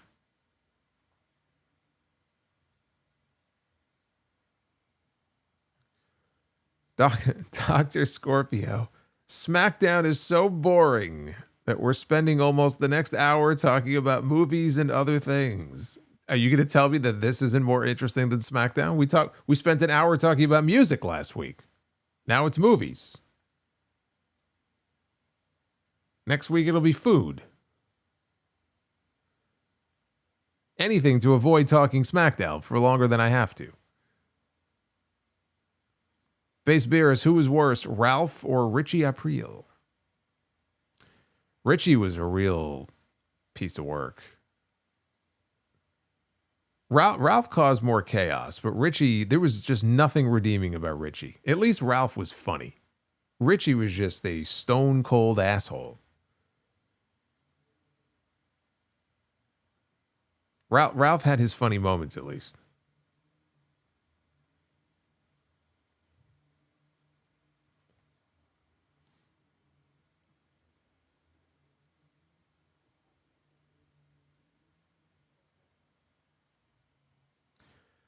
I smoke a lot of weed with $4.99 in super chats. Ryback return is what we need. Retiring John Cena, then unifying both world titles en route to WrestleMania, challenging for the tag team titles.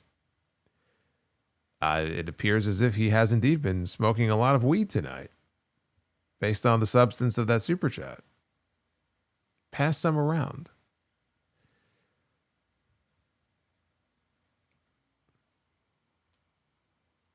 No love for Candyman. You know what? I just was never a Candyman guy. Was never a Candyman guy. Maybe I should give it another shot. I think I may have watched the first one many, many years ago. I just barely even remember anything about it. Maybe I should give it another shot. But yeah, no, I was never a Candyman guy. I was never a Lawnmower Man guy. Final Destination. Scream. I love Scream.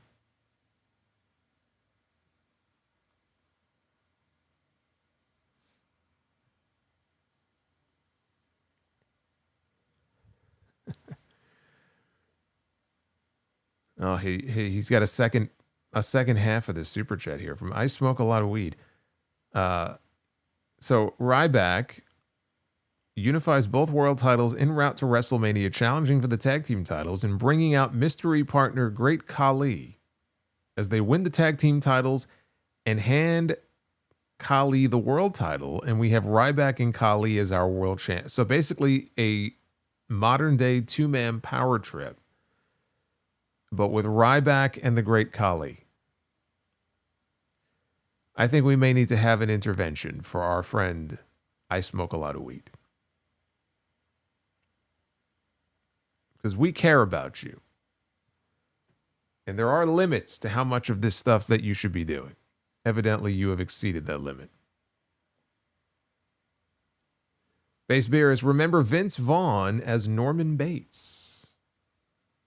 I do, and I remember Vince Vaughn in the second season of True Detective. Oddly enough, I saw the second season of True Detective before I saw the first season. And I enjoyed it. And I would tell people like, oh, I enjoyed season 2. And they're like, what, are you out of your mind? Like, oh my God, it sucked. It's so inferior to season 1. Then I saw season 1. And yes, of course, season 1 is the best. But I think it was better to do it the way that I did it, because I was able to appreciate season 2 without being tainted by the greatness of season 1. And then season 3, I never got to. So I don't know if that's worth watching.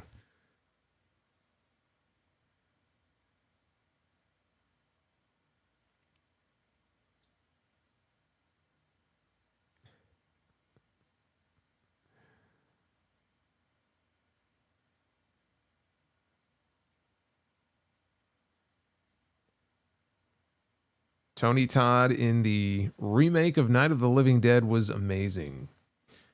Didn't Tony Todd have, I think, the last movie role? I know he was sick at the time when he filmed it, but I think he had a cameo in one of the, or maybe more than one, but he did a Final Destination movie, but like the last scene that he ever filmed, because I saw the clip on YouTube. And it's like he gives this very inspirational speech almost to the other like people in the scene. And I think that was the last thing he ever filmed before he passed away.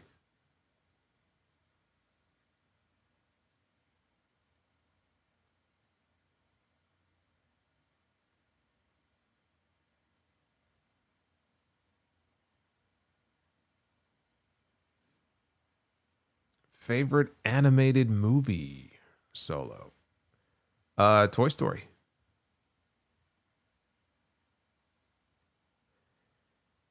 And if you want to go 2D animation, like traditional animation, Who Framed Roger Rabbit? But I gotta go Toy Story on that.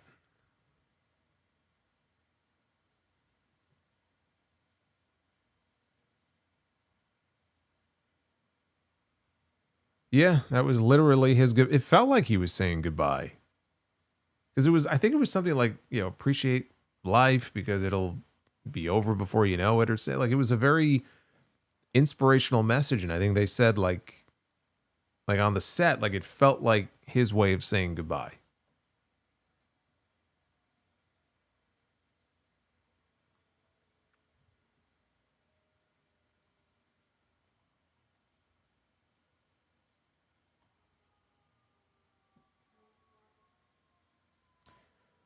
Nord says the channel has 56.7 million views.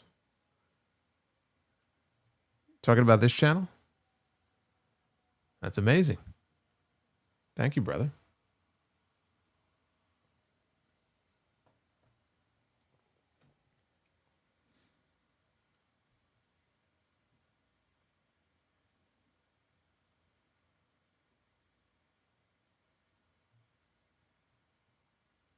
Base Beerus, Prince or Phil Collins? I gotta go Phil Collins. And Matt Fisher, you should have I assume that means listen. I don't know what that word is. Lasatney? You should have Lasatney to Charlie Parker. He's amazing. Solomonster is a Jessica Rabbit merchant. Jessica Rabbit, man, she had it going on more than Mother Wayne. I was a big Jessica Rabbit guy.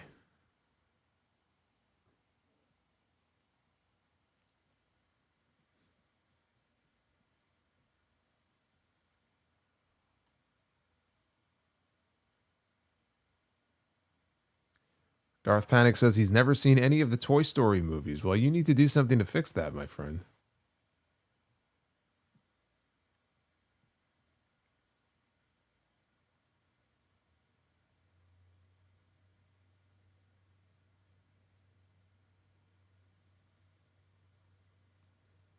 Best 80s movie is The Princess Bride.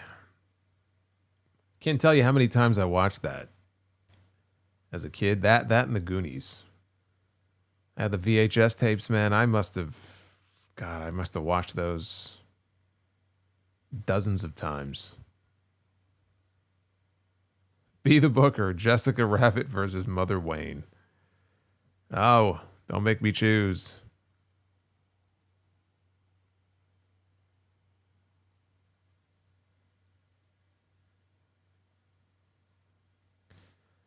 Anyway, good stuff.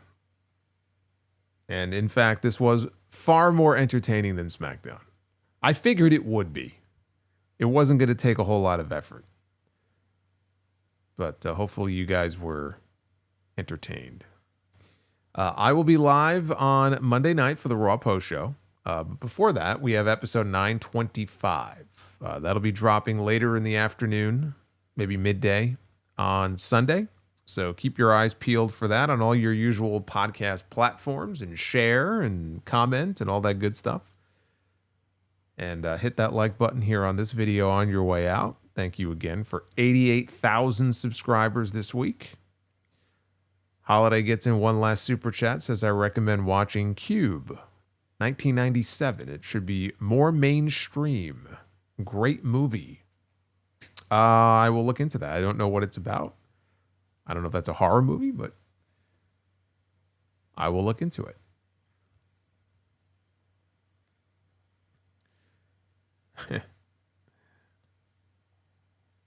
Solo's going to be busy watching. The reason my watch list is so long and there's so much on there is because I never seem to leave myself enough time to actually sit around and watch a fucking 2.5 hour movie.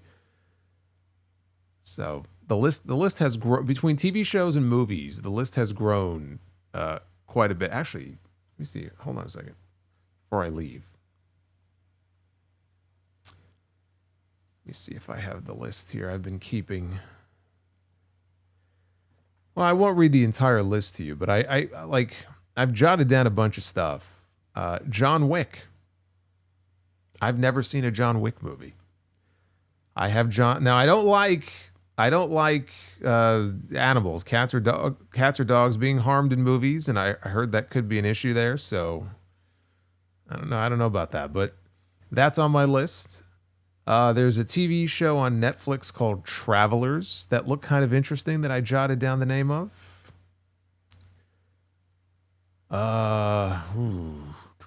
What else did I jot down here?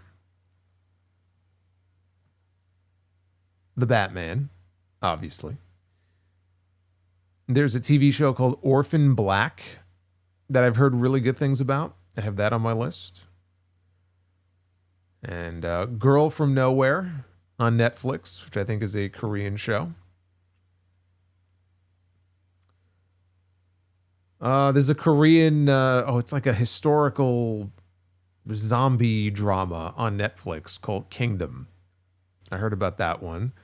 Arcane. Somebody asked me before about animated movies and animated shows. I know there's a show called Arcane. I want to check that out. The Boys. Tulsa King. There's the Substance. I mentioned The Substance. When Evil Lurks is another movie I heard about. And Strange Darling is a movie that came out last year. So that isn't everything, but that's some of the stuff that I have on my list. So I got a lot to catch up on, as you can tell.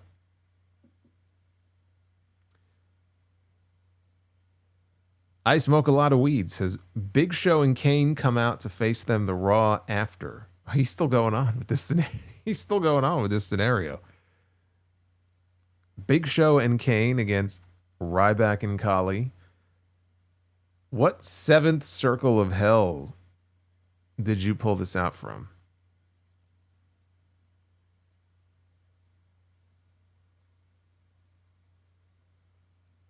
Oh, and there's another one. There's a David Cronenberg movie that I never saw, believe it or not, Videodrome. I don't know how I missed that one, but I got to watch Videodrome. Cabin in the Woods. Yeah, I saw Cabin in the Woods many years ago. Jake with the $6. Good morning, Solo from England. We'll listen later. We'll be traveling for 3 hours to watch my soccer team, who have not won in their last 14 games. Well, your soccer team and my Mets have something in common because the Mets have lost 14 of their last 16. One of the worst teams in all of baseball. And Base Beer says, I still need to watch Reservoir Dogs and A Bronx Tale. 2 fine movies. I think you'll enjoy them both. Watch Korean Old Boy, Solomonster. It's a good film. Yeah, there's a lot of Korean TV series and movies that I want to get. There's some TV shows I've watched. Like, I don't know what it is. And I found this with Squid Game, too. But there's something about these Korean television shows where they have a knack for really like punching you in the heart and like getting you very emotional. Like they know what strings to pull on. It's actually very well done the way they're able to do it. But then there's also Korean horror. Like I think Train to Busan was which I saw. I think that's a Korean film. So yeah, anything in that realm, like I'm interested in checking out.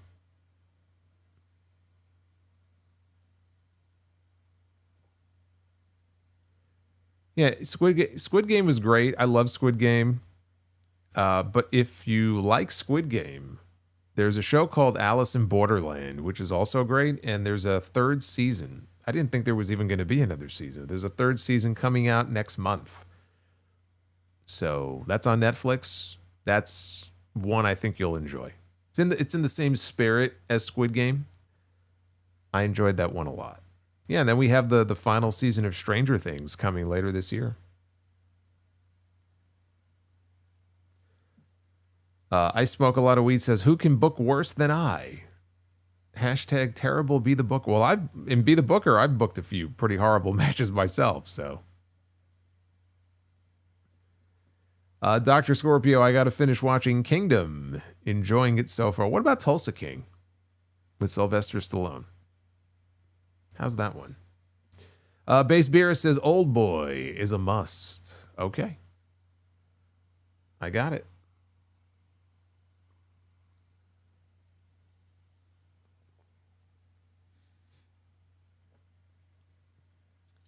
Ever seen Bloodsport from the 80s? I saw the original Bloodsport.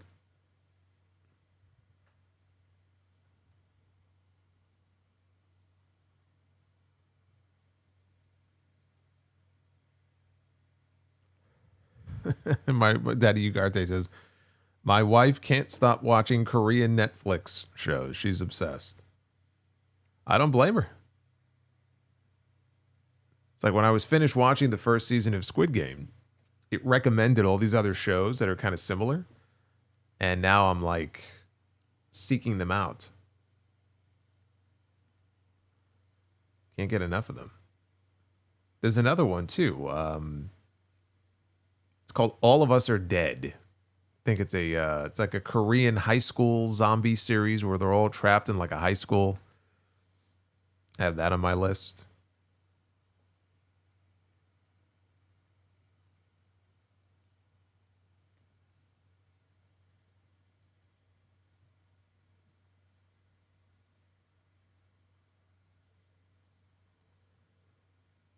Did I watch Orange is the New Black? I watched the first 2 seasons of Orange is the New Black when it first came out. And then I fell off. So I don't even know how many seasons they ended up having. I watched the first 2. So I don't know if I should pick up with it or not.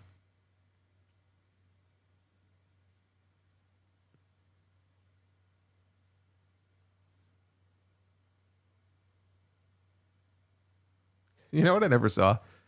Bird Box. I never saw it. It was like that was like all the rage when it came out. Everybody was talking about Bird Box.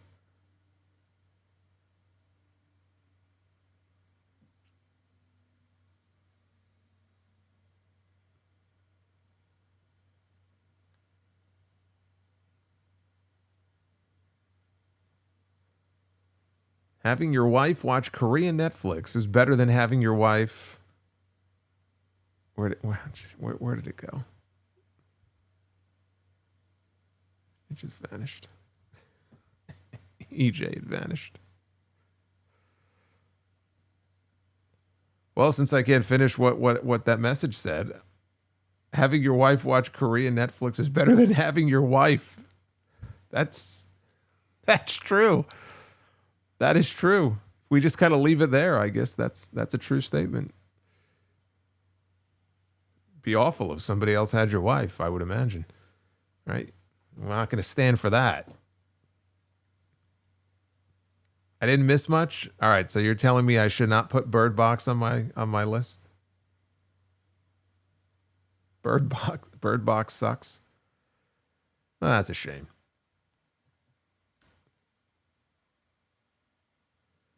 I think I'll go watch The Net with that woman from the bus. The man from Rio.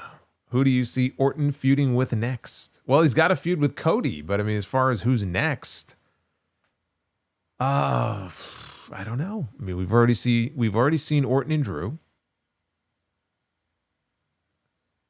Orton and Solo. I mean, no. Orton and Jacob could be fun, but what would be the impetus for it? Dr. Scorpio, yes, All of Us Are Dead. It was really good. I enjoyed it, though I kind of regret watching it late at night. LOL. Still waiting for season 2, but nothing yet.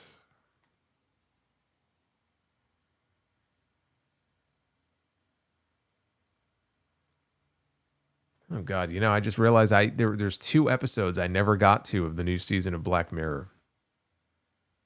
I have them downloaded on my iPad for the next time I fly. Next time I fly out, probably to Chicago, for House of Glory. I'll probably knock them off on that trip. I don't even remember which ones it is, because I skipped around. So, like, I saw the finale episode, which was that 90-minute one on the USS McAllister. Is that what it was? I saw that one, but yeah, there's still 2 episodes I didn't see from the new season.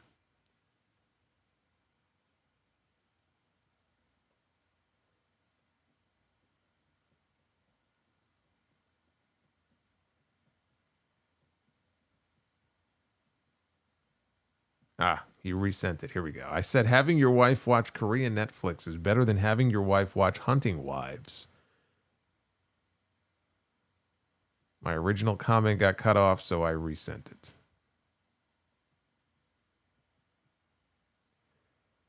Is Tremors good? Tremors is good. Yes, you should watch Tremors.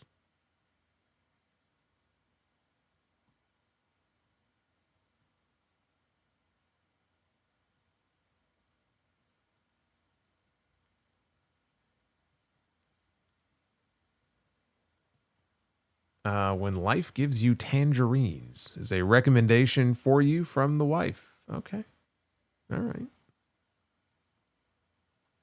There was a movie that won for Best Picture a few years ago that I'd like to see. Everything Everywhere All at Once.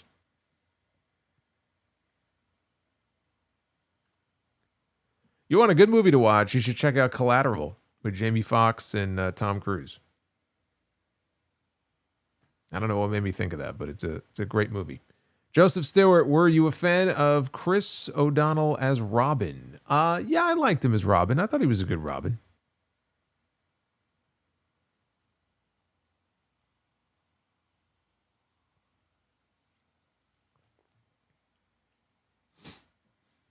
Kevin Bacon was great in Tremors.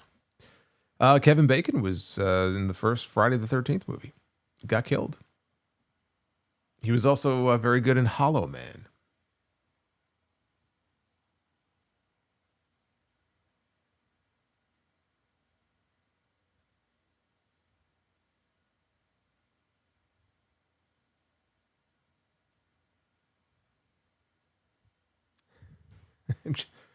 Joseph Stewart is more obsessed with Batman Forever than me. Wow. He loves that movie. He definitely loves that. He's got another one here. Do you remember Seal's song Fly Like an Eagle from the Space Jam movie? I remember the song, not necessarily because it was from the Space Jam movie, but yes, I do remember the song.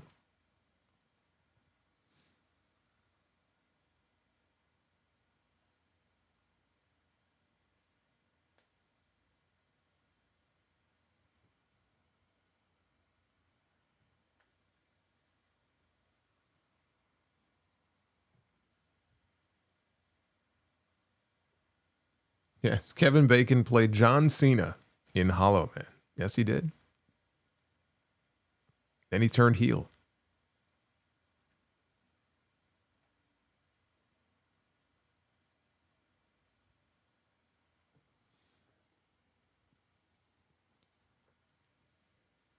Matt Fisher says Batman Forever is the best one.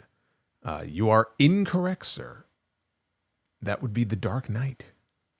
I mean, if you're lumping all the Batman movies in together, that would be The Dark Knight.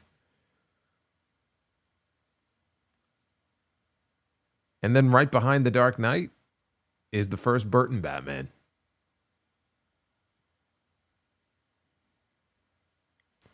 Jack Nicholson was a great Joker. Second best Joker of all of them. Can't put him above Heath Ledger. But he's right below.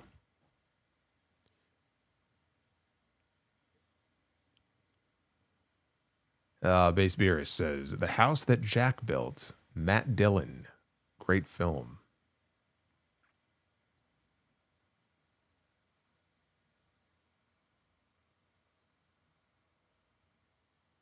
Anybody ever see the Stepfather with Terry O'Quinn?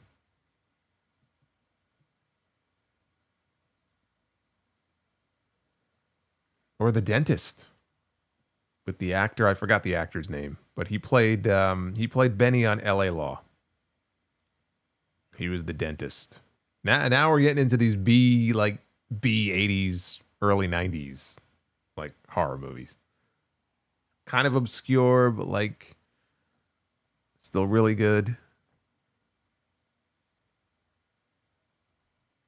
Mask of the Phantasm is the best non-Nolan Batman movie. Mask of the Phantasm is actually that's a great animated movie that I saw. That's a great one. Where would you rank the Jason Bourne movies? Didn't see him.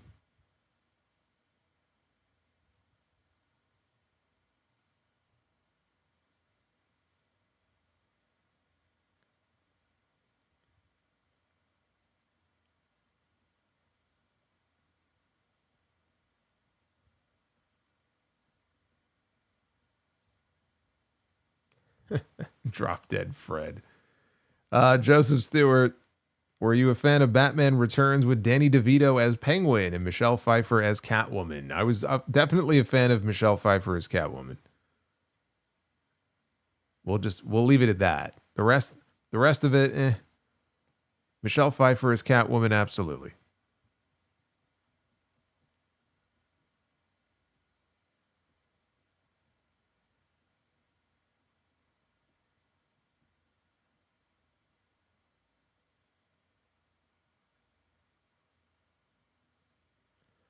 L.A. Law with Jimmy Smits and Blair Underwood. L.A. Law? That show was awesome. Yeah, it was. That's the L.A. Law I'm talking about. 8 seasons. All 8 seasons are on Hulu. Corbin Burnson. You want to know what's crazy? One of the title characters on L.A. Law. It's a story about a law firm in L.A., right? I know, who would have thought? But like one of the... like the lead partners in the firm. The firm name in the show is called Mackenzie Brackman.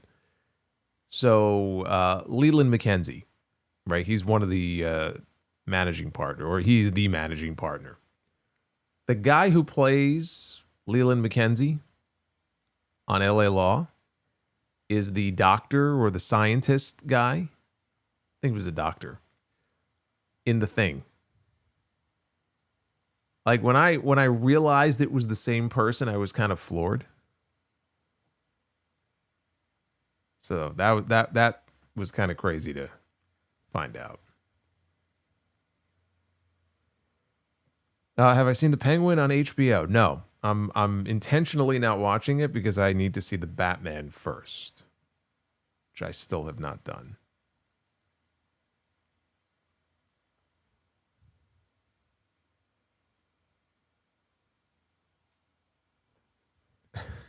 These conversations are infinitely better than SmackDown. I don't disagree.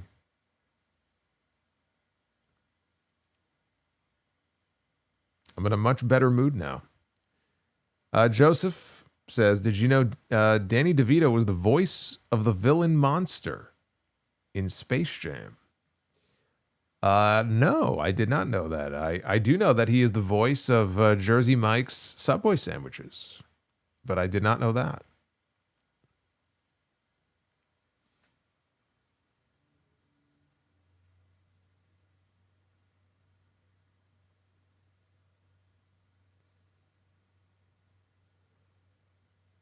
Wilfred? No. You're thinking of Wilfred Brimley was also in The Thing, but that's not the character I'm referring to.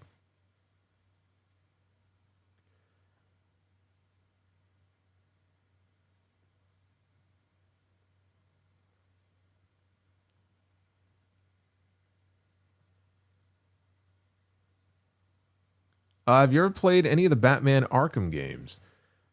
Funny you mentioned that. There was a Steam sale about a month ago, and I bought Batman Arkham Knight. I think that's the name of the game. I bought Batman Arkham Knight for like $3, but I have not installed it yet.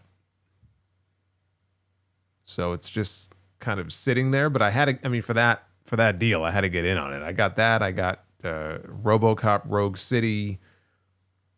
What else did I grab? I grabbed one of the Need for Speed games, and then I grabbed, oh God, what else did I grab? Oh, Mortal Kombat 11. Yeah, I grabbed them all. Haven't played any of them yet. But when I find time, they're there waiting for me, though. Justin Hesse says, Larry Drake was Benny on LA Law. Thank you, yes. I think Larry Drake, he won at least one Emmy Award for playing Benny on the show. He's very good.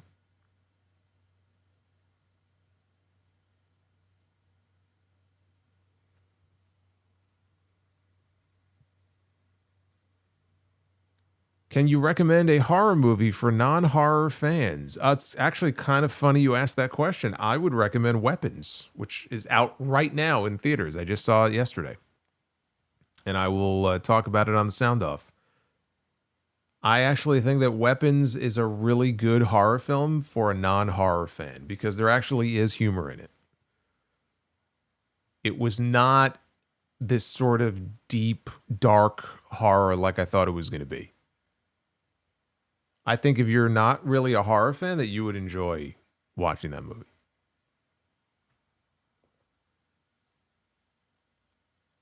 Oh my God, Hunt to Kill with Steve Austin. I saw a lot of those like Steve Austin straight to DVD movies that he made. One of them was Hunt to Kill, and I love it because like the very last scene of the movie when he kills the bad guy. Like it's so dramatic, and the camera like zooms in on him, and it's like, when I hunt to kill. And like it's like the most prototypical like cheesy 80s ending that you could think of, but like it's perfect. It's perfect for the film. When I hunt to kill. Oh my God, it's so bad it's good.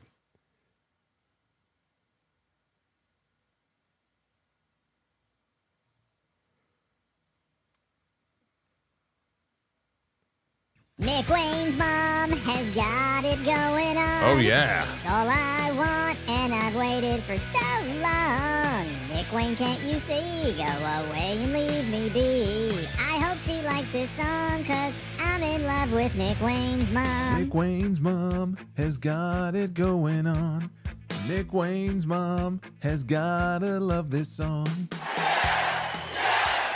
Oh, we got ourselves some Nick Wayne's mom for the second time tonight. And we got Mother Wayne twice in the same night. Was Larry Drake the main villain in Darkman? Yes. Yes, that's right. I think he was. He was the main villain in Darkman. Good catch. Liam Neeson in Darkman.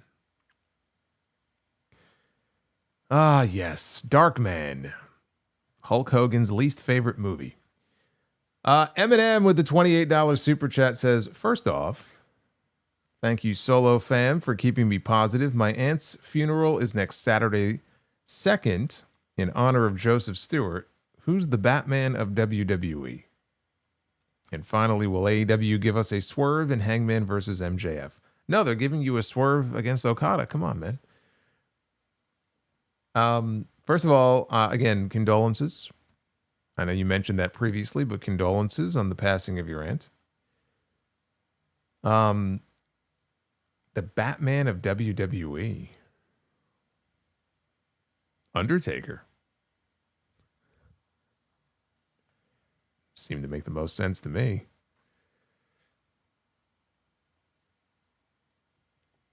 Will they give us a swerve in the main event at Forbidden Door? They're going to have to give us something because I don't see Hangman losing the title yet, but you can't just beat MJF and move on. I'll go through my Forbidden Door predictions this Sunday on the podcast.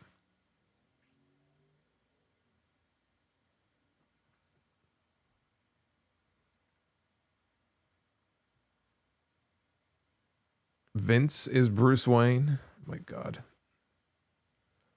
Vince is the puppet from Saw.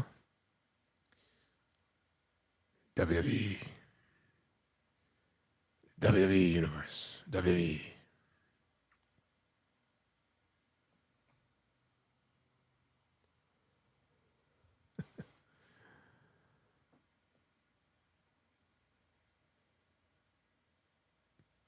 Matt Fisher. This better work. Well, it popped up, so I think it did. Joseph Stewart, do you remember Raven versus Vampire's dog collar? I think he means vampire. Was there a vampire in TNA?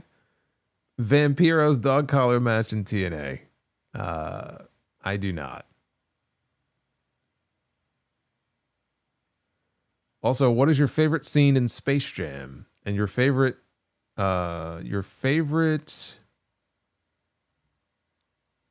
right character in I gotta tell you, I saw Space Jam after it first came out. I have not seen it since. I remember nothing of Space Jam. I have no favorite scene. I have no favorite Bugs Bunny is my favorite character in Space Jam. It's the best I could do for you. I don't remember much. It didn't leave that much of an impression on me. Base Beer says, Coco Beware walked, so Mr. Iguana could run. Well, Mr. Iguana has a dead iguana on his shoulder, but Coco, he had a live bird every time he came out to the ring. Rest in peace, Frankie. He burned up in a fire many years ago.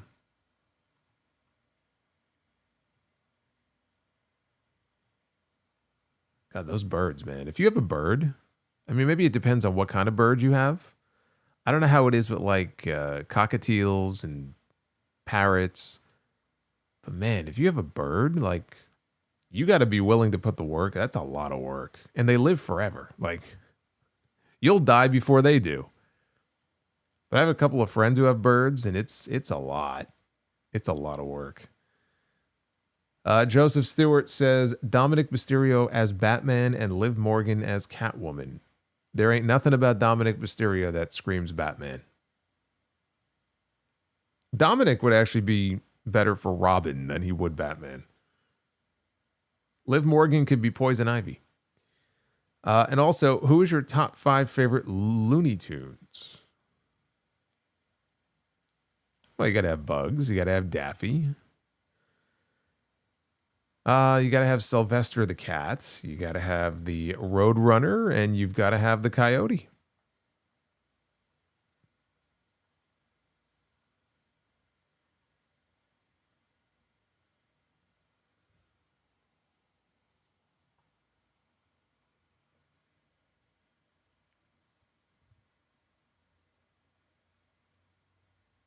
Why didn't Frankie just fly away? Well, because Coco told him if he did, he was going to beat that ass. So he stayed put.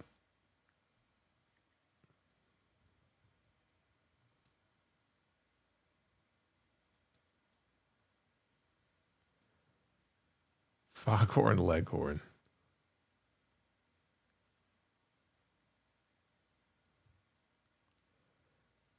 He's not top 5, but I have to give a shout out. I have to give an honorable mention to Marvin the Martian.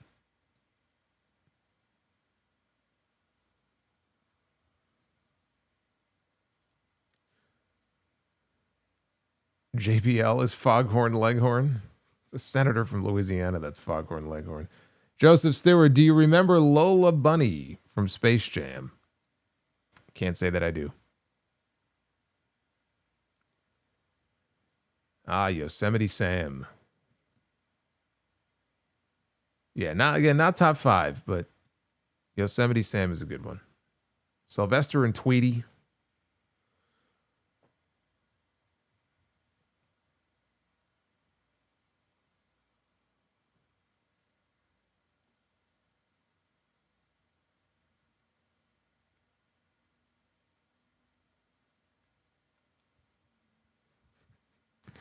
Pisco 95. Ever watched Who Framed Roger Rabbit?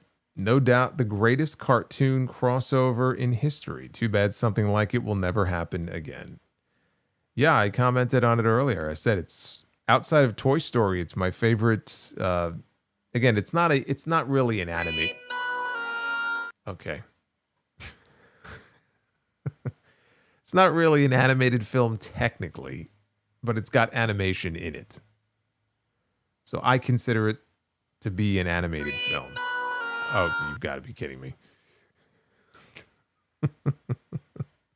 You have to be kidding me. What are you doing to me? These Brie modes. Marvin the Martian was the referee in Space Jam. ? You're asking me in the form of a question, Joseph. I have no idea.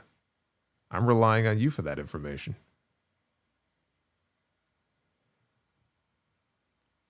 Eminem says, what's your funniest booking that you did on Be the Booker? I think you already know my favorite. You versus Goldberg in a scaffold match. We do need to see that at HOG. Yeah, no, we really don't. I'm sure it would sell tickets, but we really don't need to see that. Thankfully, he's retired now. Nia is about the one person that will work with Tiffany. It feels like it, doesn't it? Maybe nobody else wants to work with her. I don't know. I don't know why they keep going back to her and Nia. I really don't. Base Beerus says, this better work. Another Be the Booker. Matt Fisher. Actually, Base Beerus with the 25. And then Matt Fisher with the 1999 just put us 10 out of 10. I wasn't even paying attention to that. I was so engrossed in the conversation here that we just hit a bonus round of Be the Booker. Do you believe this?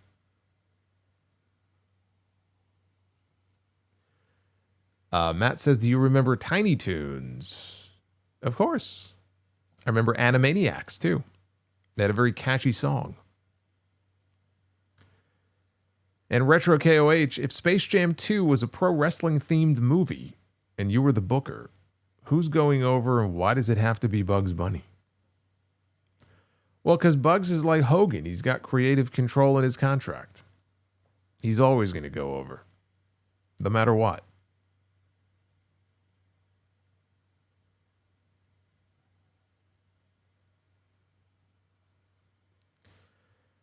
But since we hit the bonus goal, I suppose that means that we are in for Be the Booker all over again. So let's go ahead.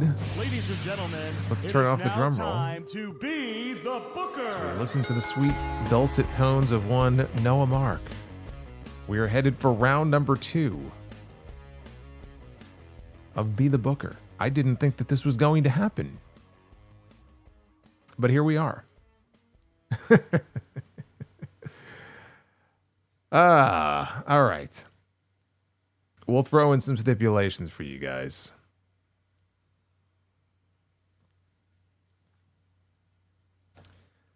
We got barbed wire steel cage match. Oh man, Tony Khan's spidey senses are tingling wherever he is right now. A barbed wire steel cage tag team match is what we're doing because we always start with the tag teams. So why should this be any different? Oh my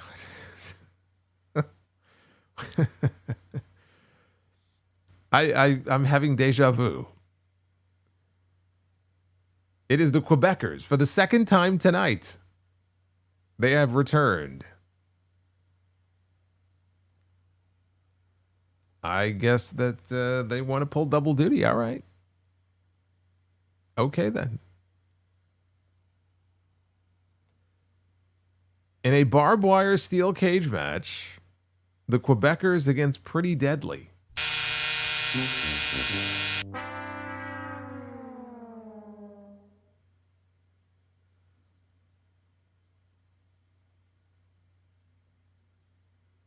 Let's try again.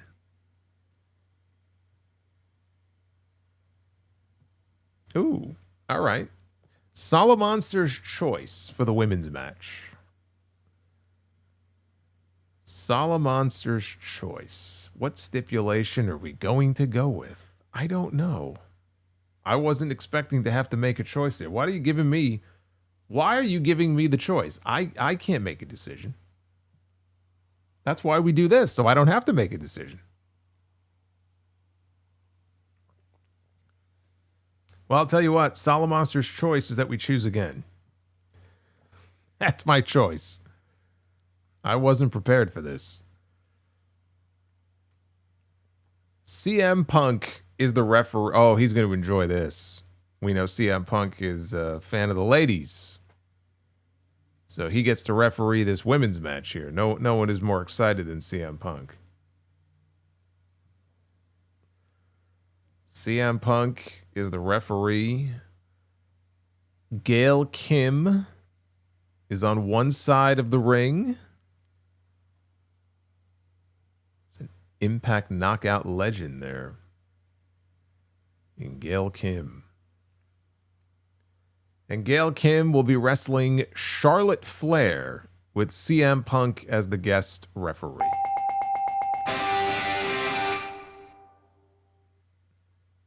Charlotte Flair and Gail Kim should be a very good match. And I'm sure CM Punk will call it right down the middle.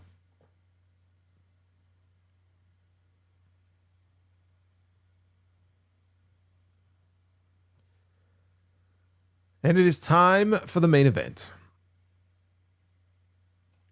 One more match. And it will be contested inside Big Blue. I love me some Big Blue. Yes, the Big Blue cage. The Big Blue cage. You love to see it.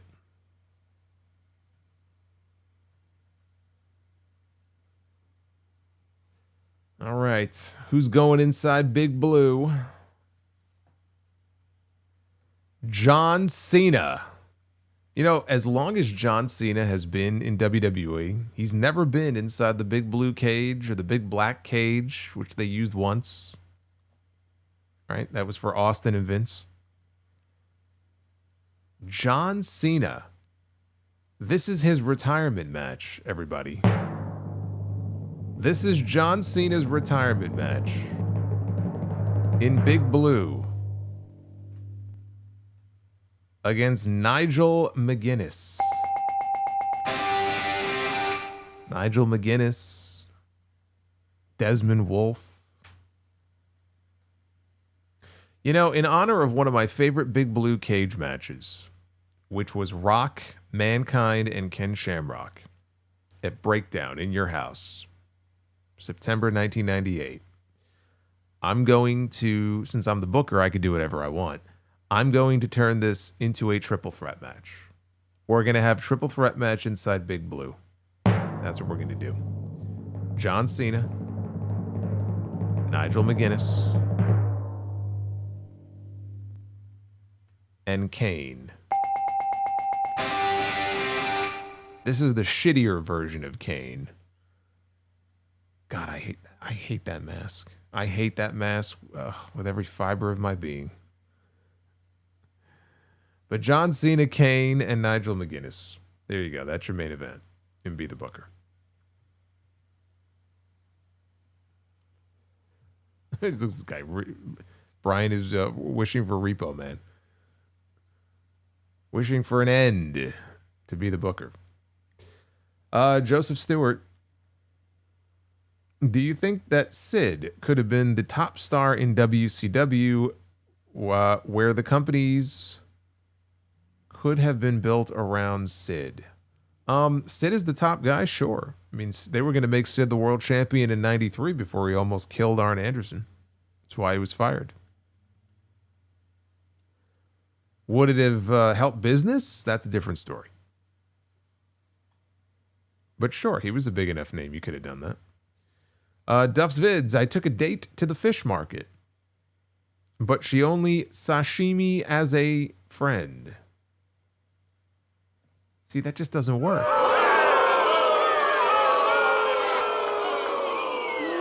You suck. She only sashimi as a friend.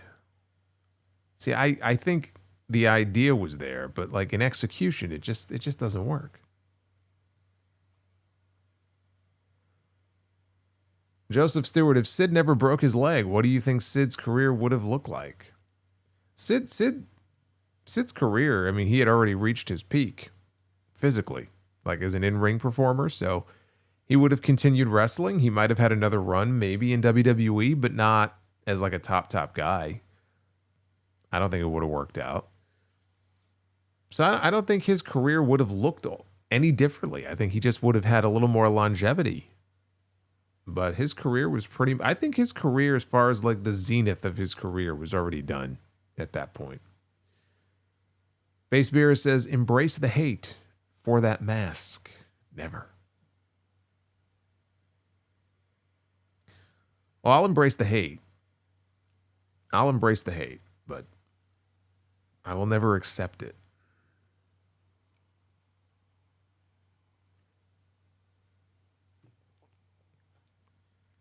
Dups Vids, he's going to try again. What did the Mexican say to the white guy at the traffic light? Green, go. Gringo. See, that works better. Still not great, but I just didn't get the other one. Creflo, is Truth the last active wrestler to wrestle Liger? Oh, Luger. I thought that said Liger. To wrestle Luger. I have no idea. Did he wrestle him in TNA? Then he probably is. But he definitely wasn't the last active wrestler to wrestle Liger, I can tell you that. Joseph Stewart, did you know Sid had a match with a giant? You know, if they had cast Sid in Batman Forever, I think Joseph's brain would have just combusted. You imagine? Did you know Sid had a match with Giant Gonzalez in WCW? Oh, I remember. I believe it was a stretcher match. Oh, I remember. And were you a fan of Sarah Michelle Gellar? Yeah, I liked her. I mean, she was Buffy, right? I never watched Buffy, the Vampire Slayer. But I liked her. I think I saw a couple of movies that she was in.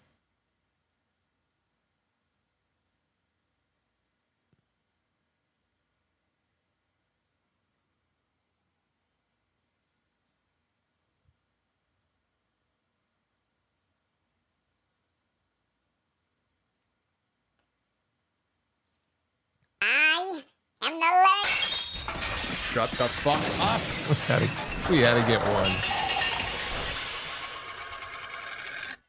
Fuck that tree.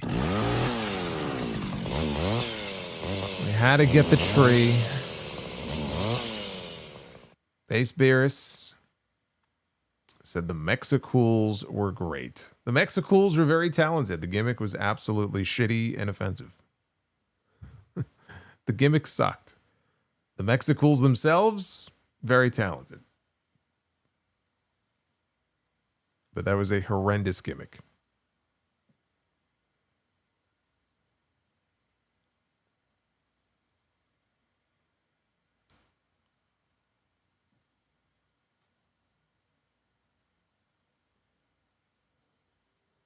Base Beer says, thanks, guys.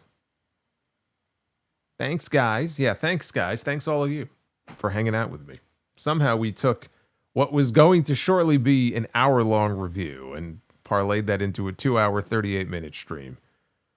The majority of which was spent not talking about SmackDown because fuck that show.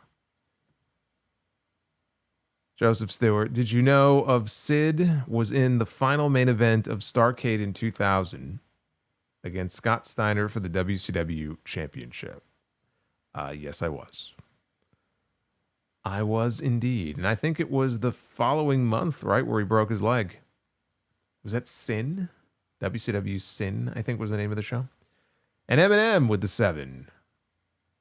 You think Triple H will use the big blue steel cage for Saturday night's main event within the remainder of WWE's contract with NBC Universal? No. Why would he?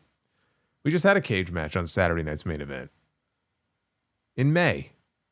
Damian Priest and Drew McIntyre. He didn't use the big blue cage then. Why would he use it now?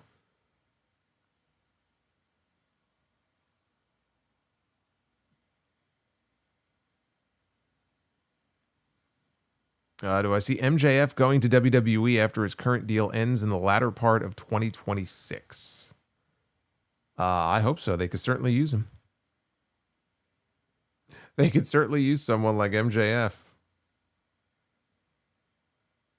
I'd love to see it.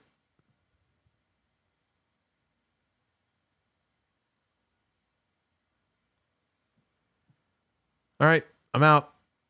You guys have killed it tonight. I will see you back here on Monday night for the Raw post show. And don't forget, episode 925 of The Sound Off coming up.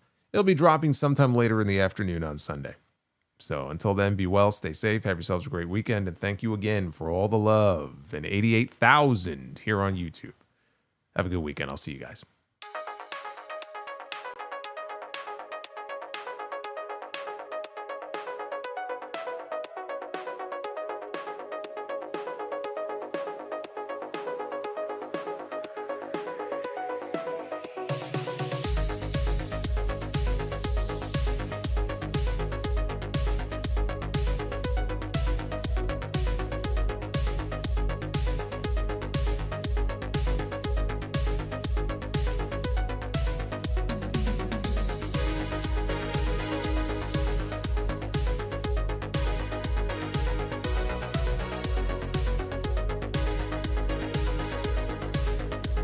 A tracking problems with the $4.99 weapons was awesome. The ending payoff had me in hysterics.